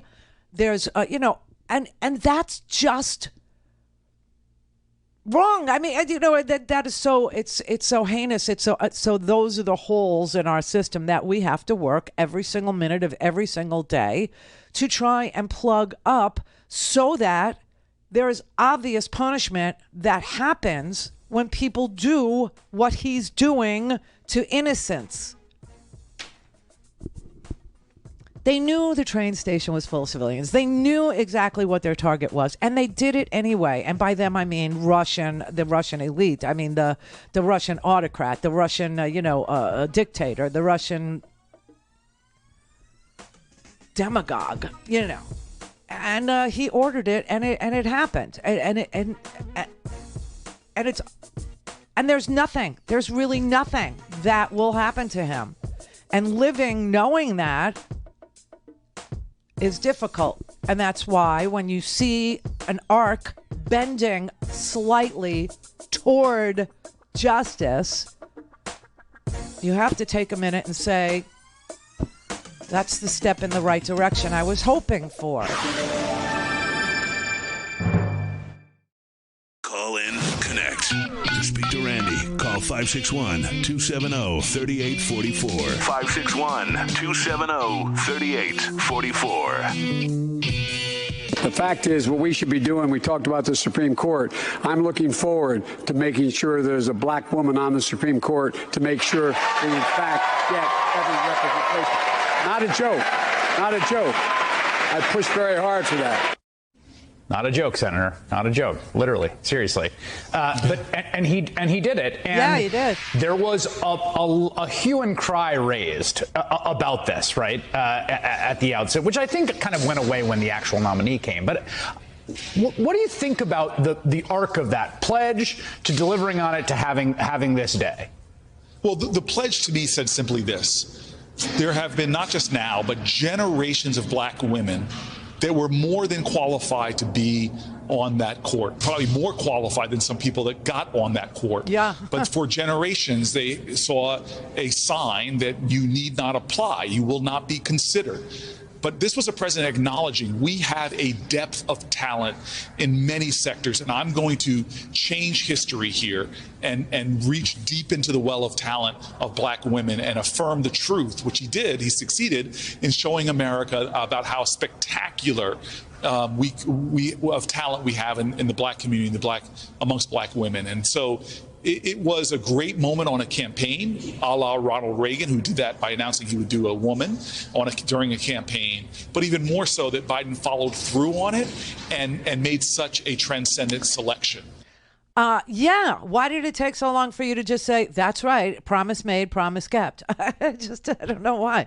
You know, Republicans know how to put that on a freaking sign and take it out to a rally. Yeah. So listen, here's the thing that Joe Biden did. He made history and he kept his promise. And he picked an extremely brilliant woman, a meticulous woman with the judicial temperament of a saint, okay, to occupy a Supreme Court justice's seat for decades and decades to come. And still, this particular president has, if you look at the Quinnipiac poll, a 35% approval rating, which is really, really bizarre. Okay, it's really strange. Why?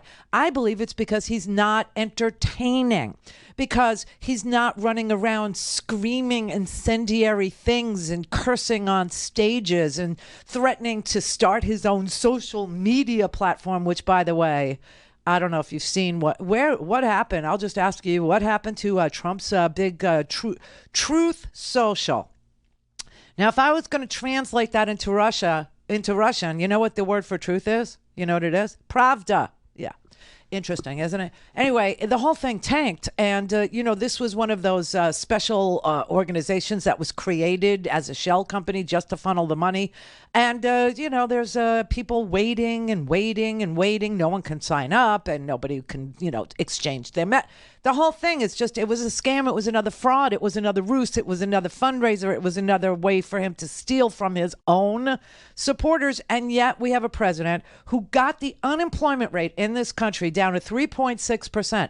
3.6%. That is almost full employment. Well, that is full employment by the standards of, unemployment numbers.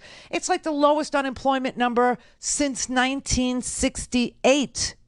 Yeah. And because he's not a grandstander, because he's not on a rally tour, because he's not, touring like the Rolling Stones, with Sympathy for the Devil as his theme song, he doesn't get any credit for anything that he's accomplished. You got more jobs added this year than any year on record. We have added over 400,000 jobs a month every month for 11 months in a row. Now, it's true we were working our way out of a deep hole because Donald Trump said COVID was a hoax. It's true.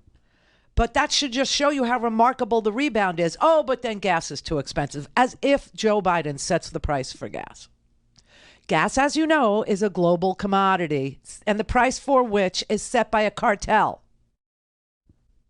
A cartel that we are not members of. So I don't know what it's going to take for people to actually stop and breathe and say, damn, he's a good president.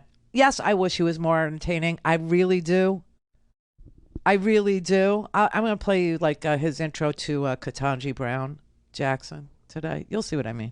The idea that a young girl who was dissuaded from even thinking you should apply to Harvard Law School. Don't raise your hopes so high. Well, I don't know who told you that, but I'd like to go back and invite her to the Supreme Court. She can see the interior. Look, even the Supreme Court of the United States of America. Now, folks, it's my honor, and it truly is an honor. I've been looking forward to it for a while, to introduce you the next Associate Justice of the United States Supreme Court, the Honorable Ketanji Brown Jackson. Okay, 0 style points, but 1 billion content points, 1 billion substantive points, and America's got to give him those points. You know, I mean, here you have a party that has done every single thing that it said it was going to do, from the child tax credit to lowering the cost of insulin from $1,000 a month to $35 a month, at least in the last vote in the House. Now the Senate's going to mull it over. And we got screwed. We got screwed on the Build Back Better by one Democratic senator and every Republican senator, all of them. They all voted no. In fact, yesterday, do you know that 7 Republicans in the House of Representatives voted not to save evidence from Russia's war crimes? They literally voted no. They also voted against NATO. These are the Putin caucus people. This is a completely un-American group that never gets called out for being un-American or subversives or pro-communism or autocrats or a mafia state or whatever you want to label Putin's new fascist perch in the world. They never get tagged with it. They never do. And here we are doing things and delivering things for us, for our own selves, self-governing, doing exactly what we said we would do. If you gave Democrats a little bit of room, a little bit of power, a little bit of opportunity, we would make the most of it. We would lower the price of prescription drugs. We would put a historical pick up for nomination and get her confirmed to the United States Supreme Court. We would make promises to the American people on COVID. We would make promises to the American people about vaccines and availability of vaccines and availability of tests, and we would mail them to you, and you wouldn't have to pay for them, and Medicare would cover them, and all these things would happen. And they all did. They all happened. GDP is through the roof. The gross domestic product of this country through the roof. And didn't Trump tell you, if you let him redistribute the wealth to the very, very rich, if you let him pick your pocket and give that ill-gotten gain to his rich elite donor class, it would trickle down upon ye, and you would be much better situated. Well, when that didn't happen, and GDP was not 4% and wasn't 3%. It was below 3%. It was like 3% 1 quarter in the whole 4 years. And now it's like 6%. And nobody wants to say, good job, well done.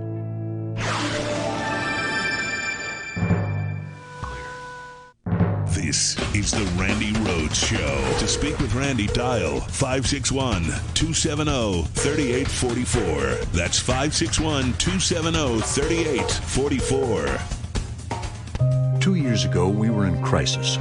Democrats rescued the economy. The biggest single-year gain on record. 7.9 million new jobs. Damn. A record drop in unemployment. Now, Democrats are working to lower costs, tackling gas prices by releasing 1 million barrels of oil per day from our reserves. And they just passed a $35 a month cap on insulin. Democrats are getting things done to create jobs and lower costs. House Majority PAC's responsible for the content of this ad. Right. And nobody wants to talk about it. Nobody's, delighted with the progress that we are making. Nobody, is. And what's really creepy is most Americans don't know it. They just don't know it. You know why? Because the Democratic Party needs to do rallies. The Democratic Party needs to do rallies. They need to go on a tour around the people like it. They like the rally. They really do. Just I'll do the playlist for you. You know, listen, you know, you want to play. What does he do? He does YMCA. Okay, I'll do Blondie. Heart of Glass. I mean, there's some great stuff, right? There's some really good stuff. We can make Anyway, here's what the Republicans are up to, okay? So they're voting not to, say that NATO is valuable to us. You know, they're literally voting to say no to NATO. They're literally voting to say no to preserving evidence of war crimes in Ukraine. They're literally voting no. You had 7 Republicans yesterday, and instead, what are they doing? They're showing up at white supremacist, Nazi, fascist organized events. I mean, Marjorie Taylor Greene, she was introduced by, what's his face? Terrible Nick something. I mean, just disgusting people, just praising Putin and saying, way to go, Putin. And Putin's, our man, and we're rooting for the czar, Nick Fuentes. Literally rooting for Russia and literally praising Hitler. Say, oh, now they're comparing Putin to Hitler, as if that is a bad thing. And now here's Marjorie Taylor Greene. And she walks out and accepts that introduction. And then when she gets caught, oh, I don't know him. What? Yeah. Remember when Bannon ripped off the entire, supporting group, the people who wanted to build the wall? Remember that? So now today, Brian Kolfage, who was the We Build the Wall founder, the one that started the GoFundMe page, he just pled guilty. He just pled guilty to defrauding all those people in a multi-million-dollar crowdfunding effort to build a private border wall that obviously never got built. He lied on his taxes about the money that he stole, the funds that he got. He stiffed a construction company that said, okay, we'll show up and we'll build the damn wall for you. Just pay us $8 million, right? And he never paid them. The guy just pled guilty. You got one of the Proud Boys just pled guilty now. Charles Donahoe, he just pled guilty to conspiracy, acknowledging an attempt to stop the congressional confirmation of the Electoral College vote. That is a major, major crime. And he said in order to get his sentence reduced in a plea arrangement, he'll testify against the others who were trying to overthrow our freaking government. He will testify that there was a coup, that there was a violent coup, that he was part of the coup. I mean, this is crazy. This is madness. This is like lunatic, fringy stuff. And this is what the party has grown into. It's what they've become. You've got a fascist party over there. You've got a party that literally enriches itself, steals from you, does everything. And then maybe on the back end, if they ever get caught, if they ever get, brought to the bar of justice, maybe then they'll enter into a plea arrangement, a plea deal. They will serve very little time, and they'll become rats. They'll rat out the other mob members. They'll rat out the other felons. They'll rat out the people who ripped you off. I mean, it's just so unbelievable to me. So you got Enrique Tarrio sitting in jail. Now you got this guy, Charles Donahoe, pleading guilty to a conspiracy. You've got, new emails today from Junior, or text messages from Junior, yes, from that miscreant, to Mark Meadows, telling Mark Meadows not to, certify the election because, in his words, quote, we control them all, meaning the Republicans in the House. We control them all. I mean, this is unbelievable. This is what they do. They lie, cheat, steal, defraud. They play full-on fascism games. They literally, scream racism, tell you who to blame for all your lot in life, and, that they will get those people. They will get them. And produce absolutely nothing for you. And then you have a president and a party that comes in and has a slim, razor-thin majority. I mean, it's a 50-50 Senate, for God's sake. You lose one Democrat, like we did, Joe Manchin. You lose one Democrat, and Build Back Better is dead. Every good thing that was in there, dead. Because one Democrat that's how slim the majority is. And instead of America saying, we need a bigger majority, we need more Democrats, not less. We need rallies. We need all kinds of voter registration efforts. We need, people to understand what the unemployment rate is. We need people to know how many jobs were created last month. We need people informed about, what's being done to lower the price of gas. We need people to understand that, the president of the United States doesn't set the price of oil, that it's a global commodity, but he can, do small things like release 1 million barrels a day from the Strategic Petroleum Reserve. He can do Build Back Better and build, hundreds of thousands of charging stations. If Joe Manchin was shamed, if Joe Manchin was called out as the impediment to doing that, to making what Putin has, to making what Saudi Arabia has worthless, I mean, we need to have rallies about that.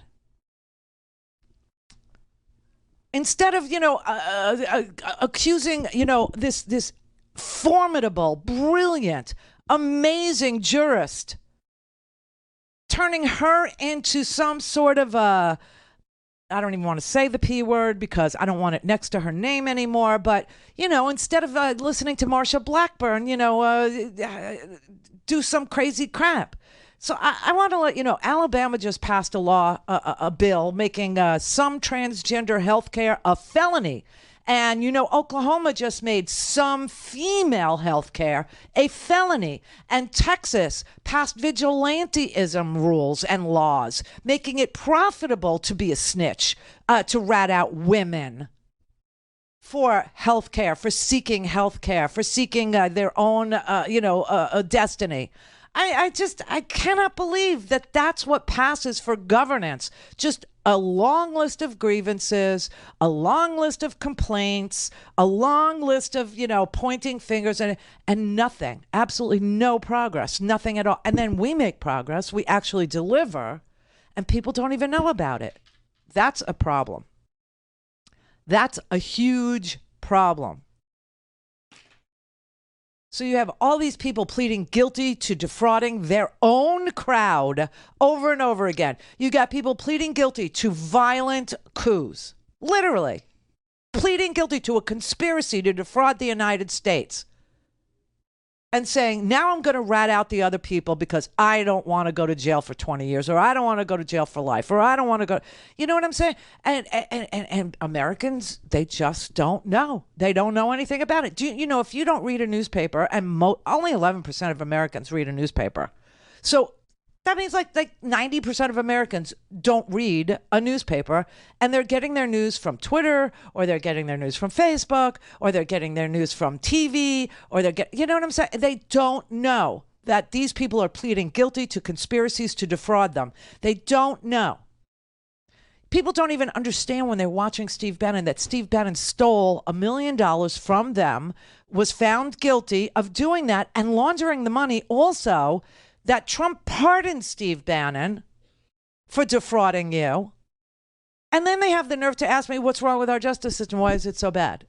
Because you suffer through it. You actually don't demand that the president of the United States of America stay in trial. You don't even think it's possible. But you're pretty sure Joe Biden sucks. Dan in California. Hey, Randy. Hey, Dan. So you said something that just hit the nail on the head for me when you said that we need rallies. Yes. Because the media is they're not doing it for us. They're not going to help. And I remember when the right wing figured out that the best thing that Trump had was his mouth, and instantly after he won, he went on a re-election campaign. Right. Because he can get the message out. Right. In these rallies. Because he's a carnival barker. Right. He is. He's a carnival barker. Are you telling me that we don't have great speakers in our party? But you see, the thing is, people like me who could do it, people like Stephanie who are entertaining, like Tom who's whatever, people who are entertaining, we're too embarrassing for them to have anything to do with us, and they can't do it. They can't rouse a crowd. They can't get people to come with them. Mary had a little man. The fault. We believe that all men are created equal. To the magnificent mosaic that is America. From radio beacon to radio beacon. I have a dream today. Change has come to America. Believe me. Help is on the way. Knock, knock. Who's there? It's a figment of your imagination. Randi Rhodes Show. Turn up your mind. Weren't ready to face the grandmothers of Stepova Street. In a small village on the edge of Voznesensk, 88-year-old Vera walked out armed with her canes and fired off an epic tirade of verbal artillery. Ну, я виходжу. Прямо з тої кухні, от мене прийшли. Та й кажу, вибачайте за слово, що я треба відбирати. Та йоп твою мать, кажу, це що Путін той дурів чи що, кажу. Застрілили дитину, це що такі попалися хороші.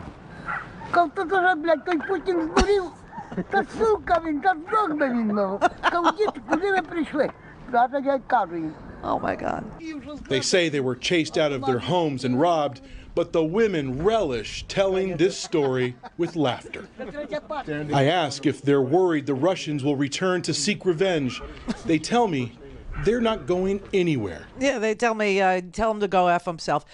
These are 88-year-old grandmas, okay, who are standing up to these freaky soldiers, these butchers, and telling them, go F your mother. Seriously, 88-year-old women who are walking with sticks because they don't have canes, okay, and going out there and telling these brutes, these rapists, these murdering, pieces of dung, that they should go home and go F your mother. I just, see, this is what I'm telling you. There is a way. There is a way to tell your story that's entertaining, even when the story is as brutal as theirs.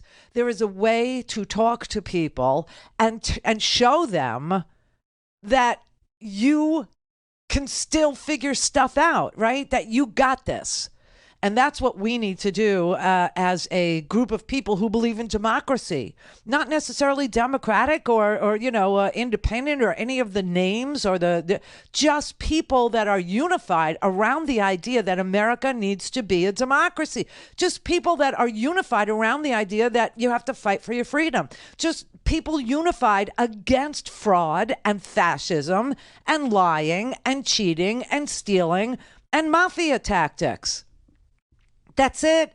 And, unless and until the party of, freedom, the party of, fairness, the party that strives to be better, that does better than everybody else, because you have to be better than everybody else in order to get half as much, done. If we can't sell it, then it doesn't matter that we're getting it done. It really doesn't matter. And that's always been the issue around people who are on the right side of history. It has been our issue for the longest damn time. And that's why you could get some loudmouth orange guy with freaky straw hair, with the worst comb over in the history of the universe, a guy who looks like some sort of a character out of a Stephen King novel, a creepy freaking guy who actually shows you how creepy he is. This is how he gets people to follow him. He has rallies that are set to, playlists that are recognizable, and not the stoic playlists of, rallies or of political get-togethers. But, outrageous, like you can't even figure out, like, why does he love YMCA? Why does he, Because people respond to it. That's the only reason why. Honestly, if we can't figure out basic marketing, when the news is this good with regard to our successes as a free nation, our advancements, our achievements as a democracy, then, what can I tell you? He's just going to come back on the campaign trail with his freaking spray-painted face and his clownish hair-doozy, and he's going to, rally his people around fascism and go all the way. Look, France is having an election. I don't know if you realize this, but France is also staring down fascism. You've got this Putin fangirl, Marine Le Pen, right? She is a total Putin fangirl. She goes to Putin. She sits with Putin. She hangs with Putin. She is a far-right fangirl who could screw us all. And they're having their own election on April 24th in France. It's her and Macron, and she is polling at like 49%. And she's full frontal fascist. Okay, she's an Eva Braun wannabe, never was. And that's, this is the Nigel Farage crowd that's trying to break up NATO, that's trying to break up the EU, that's trying to put everybody out there like a little independent satellite that will all fall to the giant fascist countries in this world that will, not be able to defend themselves because they're little, and Russia's big because they're little, and China's huge. You know what I'm saying? And this is their, because they want to be the autocrat. They want to be the oligarch. They want to be the one who has everybody bought and paid for loyal to them. You know what it's like? It's like, I've always told you this, everything you ever needed to know about corrupt business practices, about how, the mob works, about how, people who are willing to kill other people get through their business lives. It's all in The Godfather 1 and 2. 3, forget. But 1 and 2, right? And there is a character in Godfather 2 when they go all the way back to the beginnings of how the mafia started in New York, right? And there's this mafioso dude. His name is Fanucci.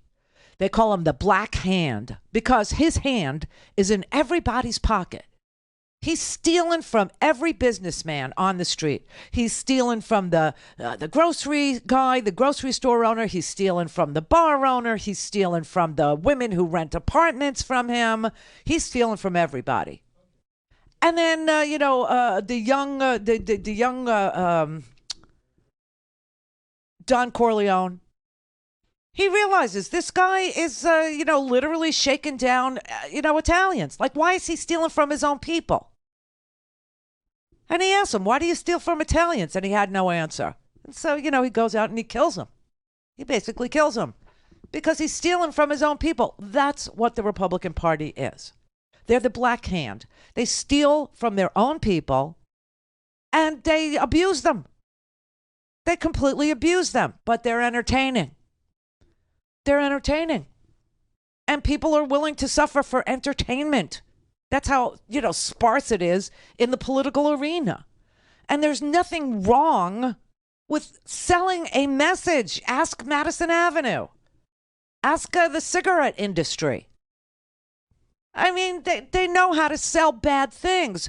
But why is it so hard to sell good things for the Democratic Party, for 45%, 46% of independents who agree that freedom is something worth fighting for? Why is it so hard to sell it? I really, for the life of me, will never know. I will never understand it, except to tell you that when people try to be entertaining like these grandmas and they throw an F-bomb here and there, all of a sudden it's too embarrassing. Can't, you got to put this person, you got to punish that person. You got to do something to that person. That mouth has got to stop. That mouth of the South, or that mouth is just crazy off the, and listen, I've been punished for my mouth. I have. Totally. Blacklisted, run out of town, run out on a rail, whatever. I don't care. I don't care. Because I knew I was on the right side of things. I knew what I was trying to do was the right thing. What I was trying to do was make democracy fun. What I was trying to do was make it entertaining. What I was trying to do, and I did. But there are people that are just, I don't know, they think they're above it all. They think they're too, elite for that. They think that they're too, we have to have some semblance of, civility and bipartisanship. Bite me with this. Bite me. The Republican Party is gone. It doesn't exist. There is a fascist party. There's an autocratic party. There's a dictatorship party. They're into forced relocation now, okay? They're into making some healthcare felonious behavior. They're into vigilanteism and snitches and rats and a surveillance state. Sorry. All things Randi at RandiRhodes.com. Go for launch. Speaking truth to power, the Randi Rhodes Show. All right, the name of this train station is Kramatorsk. That's as close as I can get, okay? Kramatorsk. And this is a train station in the Donbass region. Okay. And every day since the war started, between 4,000 and 8,000 people each and every day go to this train station trying to get on a train to get the hell out of there. So this is what the train station looked like this morning. It's the usual. People standing there waiting to see if they could catch the train today. You could see just normal people, no one pushing, no one shoving, just hoping that they will make the train today, right? Okay, so that was just, a few minutes before, and then this happened.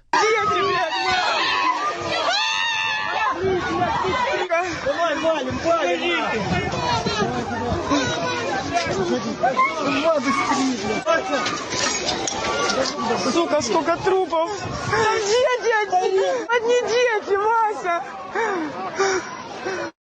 All right, at this point, the estimates are 30 plus people killed, 100 more perhaps injured. The details are hard to pin down, but you can see the carnage there. We're joined now by a reporter from the AFP on the scene. I believe the name is Marika Bar. Can you hear me? Herva Bar. Yes. Herva, can you tell me what you're witnessing there? So we've moved away from the train station now because the blast happened earlier this morning. But at the moment, we're just kind of around the hospitals trying to see what the intake is. As you say, the numbers of fatalities keeps changing. We're hearing over 40 at the moment, but there are also many, many people injured. So that's a number that could increase. But at this point, you're just seeing people trying to make sense of what happened, people at the hospitals trying to get treatment, people trying to get information about loved ones that they can't get hold of. It looks horrifying. The video we're seeing there is simply horrifying. Bodies covered in tarps. You can see the blood on the sidewalk. And I think it's important for people to know this is a railway station where thousands and thousands of people have been passing through every day. Can you just give us a sense of what you saw when you were close? Yeah, I mean, we've been here for quite a few days now. And every day we've seen more and more people going to the train station with a lot more urgency trying to get out. And I mean, when we got there, we were there earlier this morning before the attack. And again, the train station full of just families and people and their pets and all of their belongings that they can possibly carry. And they're trying to get trains to, on the advice of the government here, get out of this area because they're obviously expecting some sort of offensive. And I mean, by the time we got there after the blast, people were just really shell-shocked, to be honest. I think they didn't consider that this might actually really happen there because it was a corridor for people to move out of. And people were just trying to find their belongings, looking for their passports, trying to phone loved ones. It was very, very chaotic and quite sad. So this is a train station where thousands of people show up every single day and have been showing up every single day. Now, if you saw that there was some writing on the remnants of that exploded bomb, the writing on that bomb says, "For the children," in Russian. That's what the writing says. And Russia is telling its people on its propaganda networks that the Ukrainians bombed themselves. I know it sounds ridiculous because we've been able to see what's been going on in Bucha. We've been able to see what's going on in Mariupol. We've been able to see what's going on in Borodyanka, which is another suburb of Kiev. Okay, we've been able to see what the Russians are doing. We've been able to see the raping and the torture and the hands tied behind their back and the summary executions. We've been able to see everything. The Russians see nothing. They see nothing. They still think it's a special operation, that it's been limited to, Nazis who are killing Russians in the Donbass region, right? They have no earthly idea what their president is doing. They really don't. And if they do, they have either tried to leave, left, or want to leave. So Russia is experiencing this brain drain, people who are, very digitally oriented, people who are, brainiacs on internet and cyber and, code writers and web designers and IT people. They're leaving. They've left. So, because they have access to information, they know what a VPN is, they know how to get information, and they're like, we're out of here. Some of them, the media people, as you know, some of them had to go to Georgia. Some of them went to, Uzbekistan. Some of them went to Kazakhstan just to get the hell out of Russia because they know too much. They understand what's going on. And so Russia is experiencing a brain drain, let alone all the sanctions that have been put on them from the entire civilized world. Yes, there are 24 really effed up countries that voted yesterday to leave Russia on the Human Rights Council at the United Nations. 24 countries. None of them are democracies. None of them even, aspire to be democracies. These are some of the most, brutal dictatorships the world has ever seen, voting. And some of them aren't really brutal. Some of them are just communist, like Vietnam. But they all voted to keep Russia on the Human Rights Council, which is just a joke. And then you had 7 of our Republicans vote to disband NATO. You had 7 Republicans vote not to support Ukraine. You have Republicans that literally vote not to send aid to Ukraine. And that's a large number. That's in the 20. I think there were like 23 or 24 Republicans that voted against sending aid. Sending aid to Ukraine. I mean, it's unbelievable. But okay, so you see this, right? You see this. And the idea that the Ukrainians are literally blowing up their own towns. They're blowing up their bedroom communities. They're blowing up their tree-lined, leafy streets in the suburbs of Kiev, right? They're doing it to themselves. This is what Putin is talking his population into going along with. And a lot of people are just going along because they're afraid to say anything contrary, or they don't want to know anything contrary, or they are not able to process anything contrary because they watch, the state-run media every day, and they have for 20 years, and they just think the truth is unknowable, so why would I even bother to try and find it? That's what our future would look like if we keep going down this heinous bad road.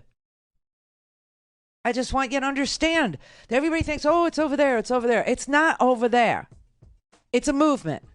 It's a fascist movement. We've seen one before, not in our lifetimes, but we know about it because your grandpa told you about it, or your dad told you about it, or your mom told you about it, or your grandma told you about it. And if they didn't tell you about it, the Ukrainians are telling you about it now. They're showing it to you. They're sharing it with you. They're trying to find a way to talk to you. The grandmas are trying to find a way to talk to you. That guy in Bucha, you remember when Bucha was first attacked, and there was this viral video that went out of an old man. He was walking down the streets in Bucha after the column of tanks had come in, and the Ukrainian forces were able to take out a whole bunch of those tanks. And you saw this old man going down the street, and he was in a fit of, I'm telling you, Ukrainians, we love to be foul-mouthed. And he was cursing them out, cursing them out, cursing them out. That's what happened there. Call in, connect. To speak to Randi, call 561-270-3844. 561-270-3844. So this guy is a pop star in Ukraine, and he's with a band called Boombox. But now, of course, he's, suited up. He's defending his country. In civilian clothes, by the way, but he has, weapons training, etc. After this, I'm going to show you this little brief thing that he does to, try and inspire himself and others around him. He was hit with shrapnel. He was hit, he was in a nearby place where a cluster bomb, and the thing about cluster bombs is they're random, okay? And so you have one bomb land, and then there's all these little clusters of shrapnel that the bomb actually deposits all over the place, and it's random, right? And so he got hit with shrapnel. Now he's in the hospital, but this was prior to his injury, okay? His name is Andrei, I'm going to butcher his last name, Kolnikov. Andrei Kolnikov. Ой, у лузі червона калина похилилася. Чогось наша славна Україна зажурилася. А ми тую червону калину підіймемо. а ми нашу славну Україну розвеселимо.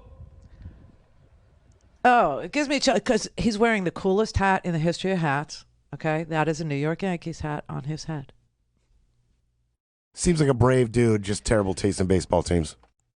Oh, okay, Mr. Mets fan. I was a Mets fan too, but you can appreciate the beauty of the logo of the New York Yankees. It is classic, it's iconic, and, to see it on his head as like a cool logo, come on.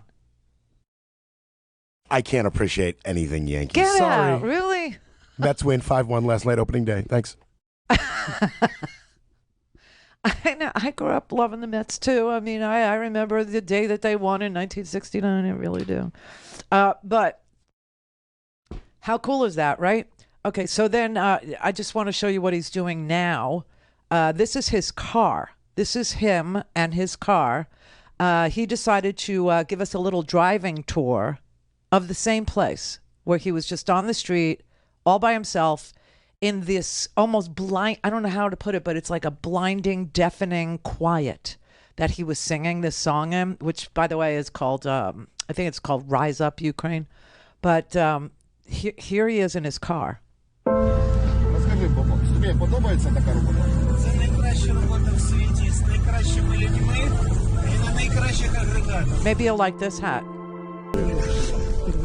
Разом переможемо. 100%. Не ми почали, але нам закінчувати. Це точно. Wow. They are in very good spirits. I mean, this is just so devastating. And there are lunatics that are literally believing and repeating. Somebody tried to get on this show today. I wouldn't let him on. Brett wouldn't let him on. That wants to say the Ukrainians are doing this to themselves. Yeah. I made an executive decision on that one. Calmly. I support you. I support your executive decision. What douchebags we have out there. It's just incredible. All right, Sarah in Texas. Hi. Hey. First of all, I'd like to say, Brett, you made me fall down laughing on the baseball game. He is a total Mets fan, and never the twain shall meet, even though the Yankees logo is cool. I'm with you. I'm literally. And Randy, you are the win. I'm sorry? Your phone's really bad. I'm sorry, Sarah. I'm going to let you go. Ben in Illinois. Yeah. Hi. Hi, I'm just first-time caller here. Oh, hey. And I just want to talk about the Trump rallies. Oh, okay. These people that he backed before that are not on lockstep with them, he's trying to oust them, and he's bringing his people in. And I think whatever we do, we don't want to vote people that he's for. We need to send him a strong message. We don't want nothing to do with him. Well, I mean, we'll see, right? Because he gave an interview to the Washington Post the other day to Josh Dawsey, who's, an investigative journalist. And he was indicating to Josh Dawsey that he was going to run again, and he couldn't wait. So we'll see what happens. Like he would say, we'll see what happens. Well, I listen to his rally a little bit at a time because I can't stand the whole thing. Mm-hmm. But yes, exactly. He's definitely chomping at the bits to run. Well, I think he's making... And he wants to put his people in place. I think that he does it because, they make millions and millions of dollars doing it.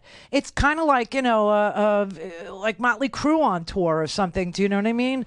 It's like, it's death metal on the stage, but people still think the T-shirt's cool. So they're still going to buy the hat, or they're still going to buy, this or that.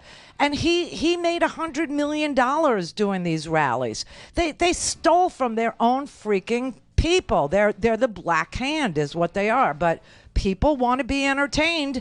And the one thing you can't say, that you can't knock him because he's freaking entertaining. He's a clown. Yeah, but it's not good. It's terrible. Everything I can't stand the lies. Well, that's because he's defrauding people. He's playing them. But it's like I said, if you want to understand why people steal from their own people, just watch The Godfather 2, okay? Just watch like the first half hour of it. You'll understand. This is the Randi Rhodes Show. To speak with Randi, dial 561-270-3844. That's 561-270-3844. Okay, so we all know Dmitry Peskov, right? That's Vladimir Putin's spokesperson. It's his press secretary. And he admitted last night to Sky News that Russia has taken an enormous amount of losses in this special operation. Now, I'm going to play for you, but he's only admitting to 1,300 deaths of Russian troops. And NATO is saying it's more like 10 to 15,000 dead Russians, right? But anyway, here he is saying, "Oh no, it's a tragedy. We're losing people." You've lost thousands of troops. How many troops have you lost? We have significant losses of troops, and it's a huge tragedy for us. Now, about two regions, Kiev and the Chernigov regions. So actually, the troops were really withdrawn from that region as an act of a goodwill during the negotiations between two delegations, Russian and Ukrainian delegation. And it was an act of a goodwill just to lift tension from those regions, and in order to show that Russia is really ready to create comfortable conditions for continuation of negotiations. But it's just not true. It's so sad. First of all, he's starting to look like Eddie Munster. You know what I mean? He's starting to look really pasty and pale, almost as if he just doesn't believe a word he's saying anymore. But the idea that they have lost so many troops that they actually had to pull everybody out of Kiev and Chernihiv, these are the areas he's talking about.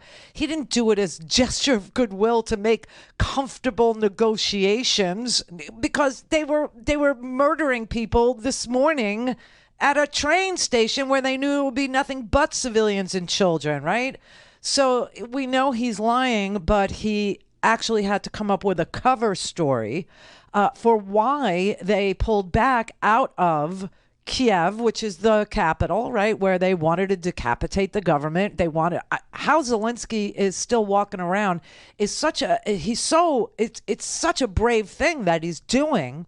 You know, Zelensky is out there in Bucha, he's out there in Chernihiv, he's out there in all these decimated places taking a tour of it. He just told us that he went into Bordyanka, which is also a suburb of Kiev. It's also a leafy, tree-lined suburb, a bedroom town, about 30 minutes outside, where people live and commute 30 minutes to, the city to go to work, right? And he said it's worse than Bucha. It's so brutal what happened there. And he's there on the ground doing these things. And the intelligence that I guess we're providing and NATO is providing is, helping them target and vector and, fight back and all and keep Zelensky alive.